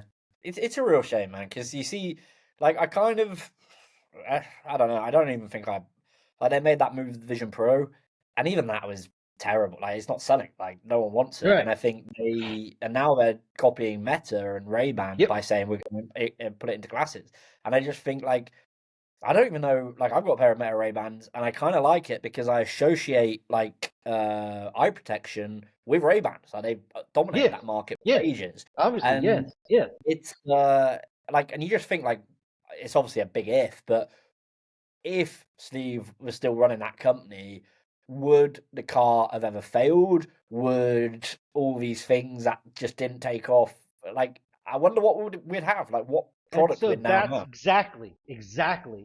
So I Yeah, always have this running joke, right?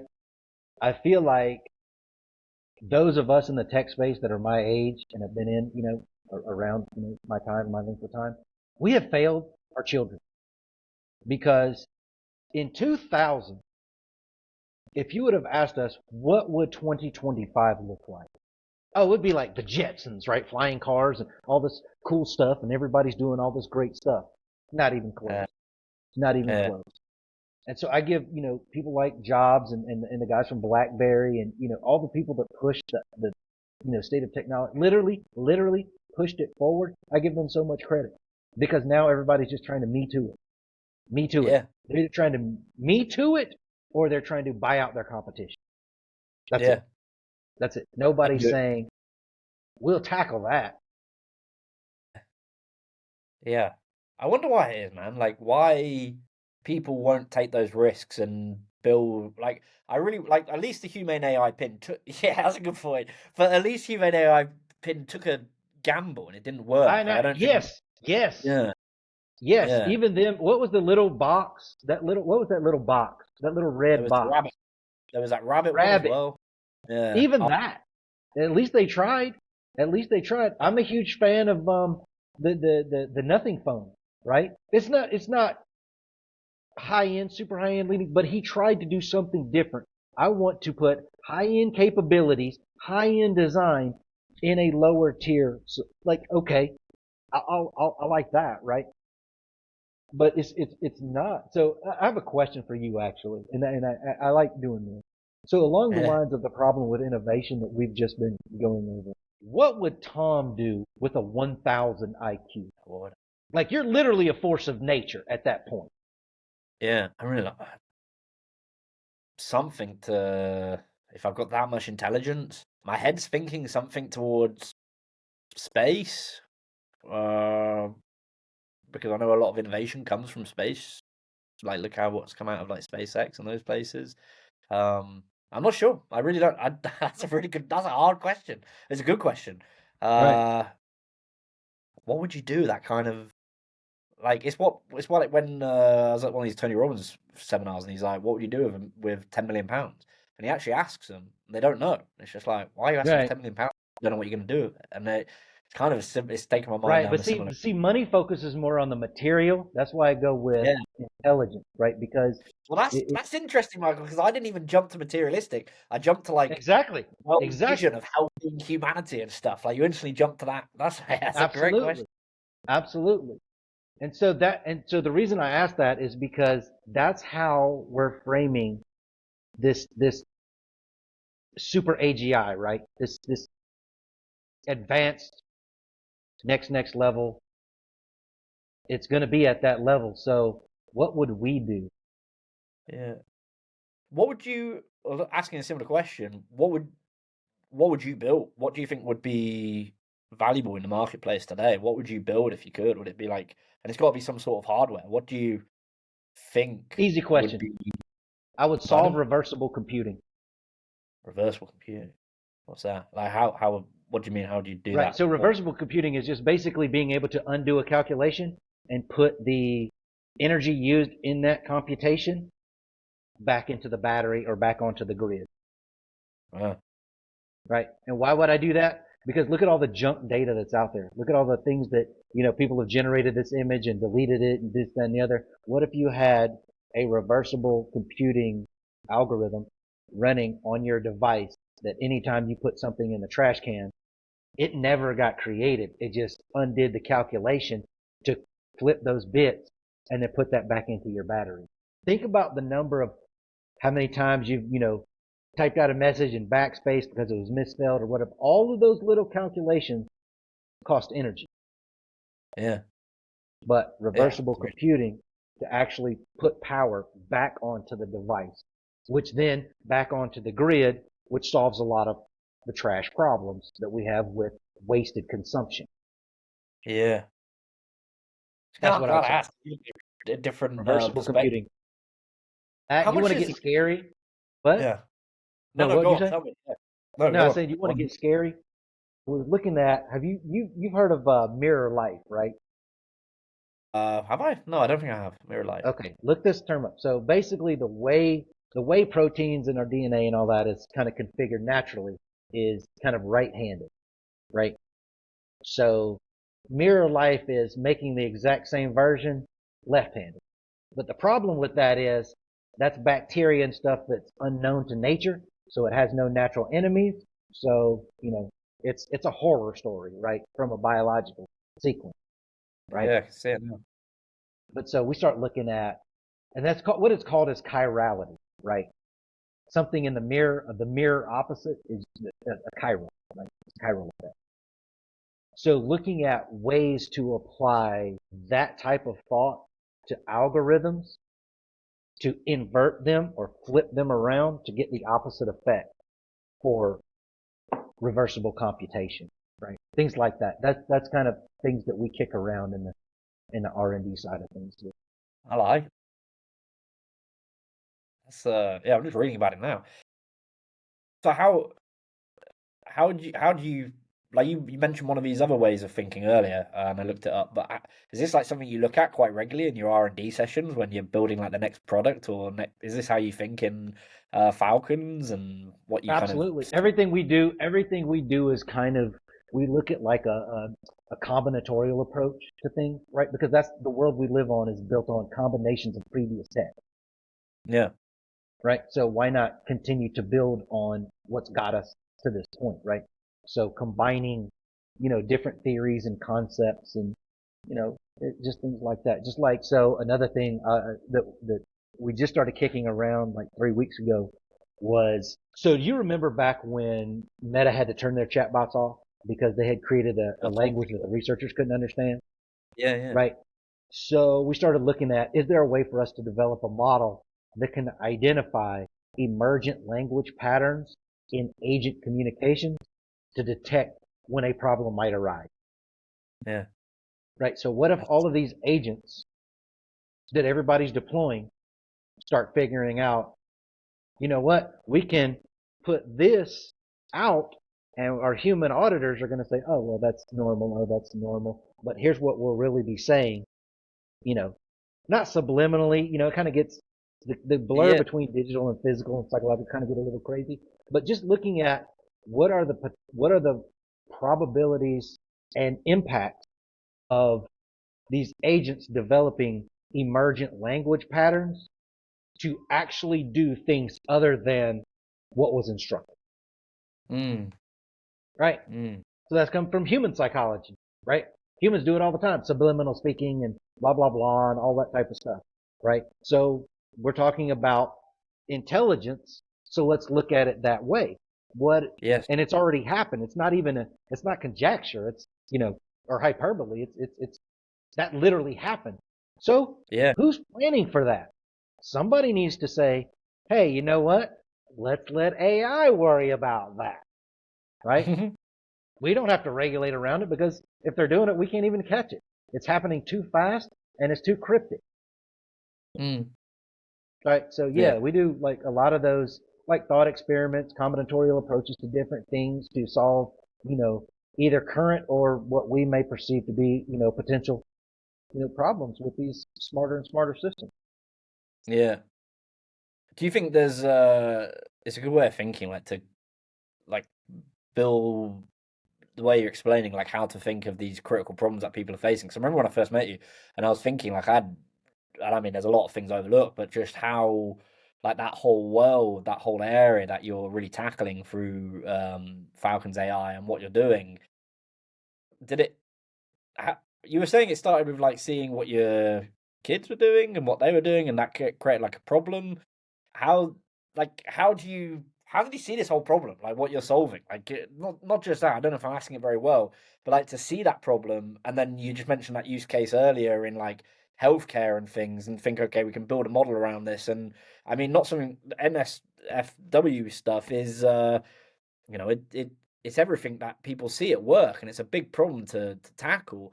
And I'm just thinking, like, not how did he come up with the idea, but how did he see, like, okay, get this in motion? I kind of asked it earlier, but yeah, what do you think about when you're building and in these sessions, and like what problem to solve next, or how your problem's helping people and how it's helping areas and protecting people?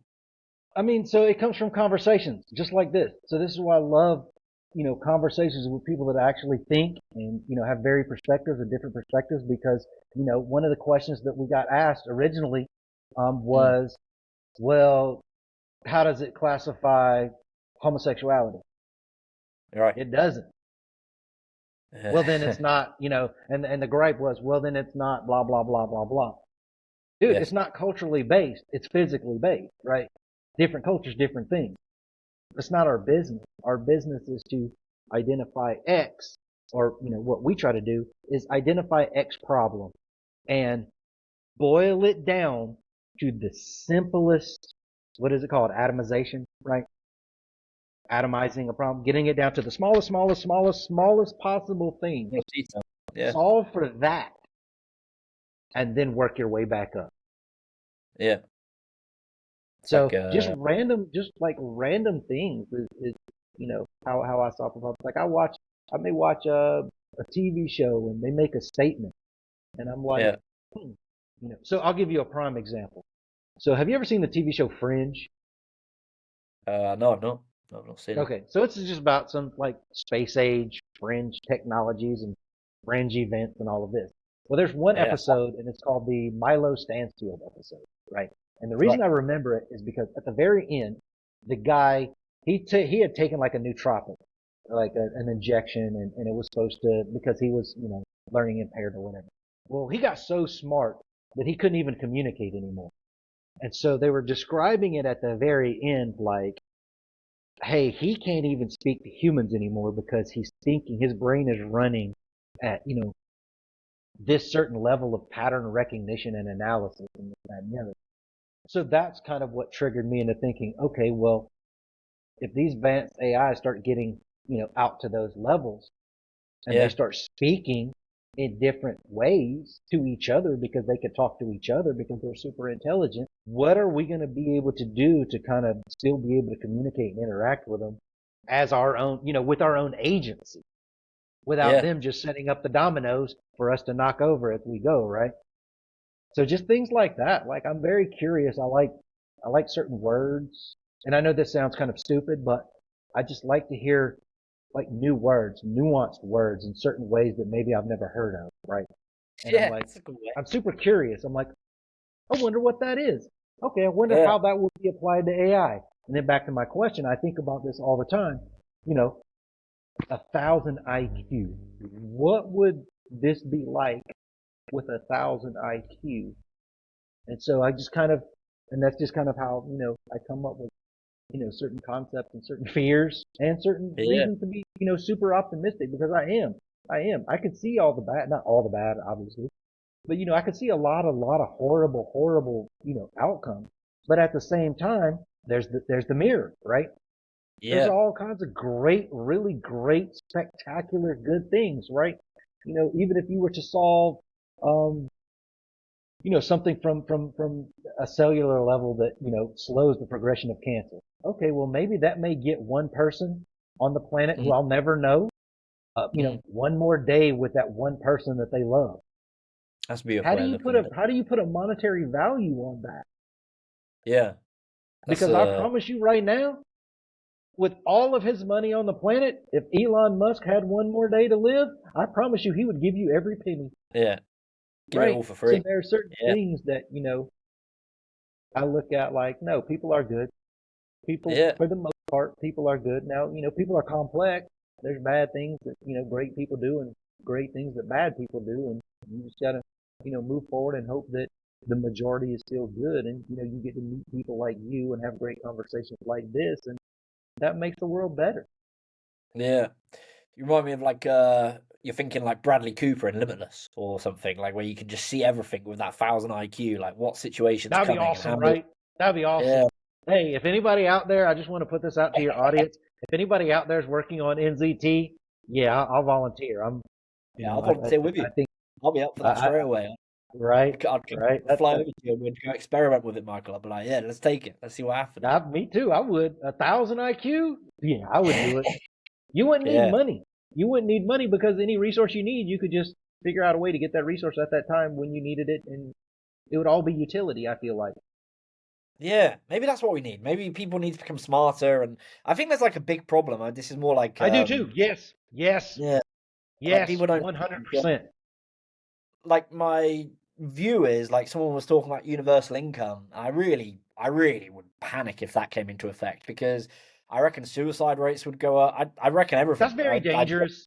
That's very Very dangerous. yeah, I understand the genuineness of wanting to do that to help people, but yeah, dangerous. ah,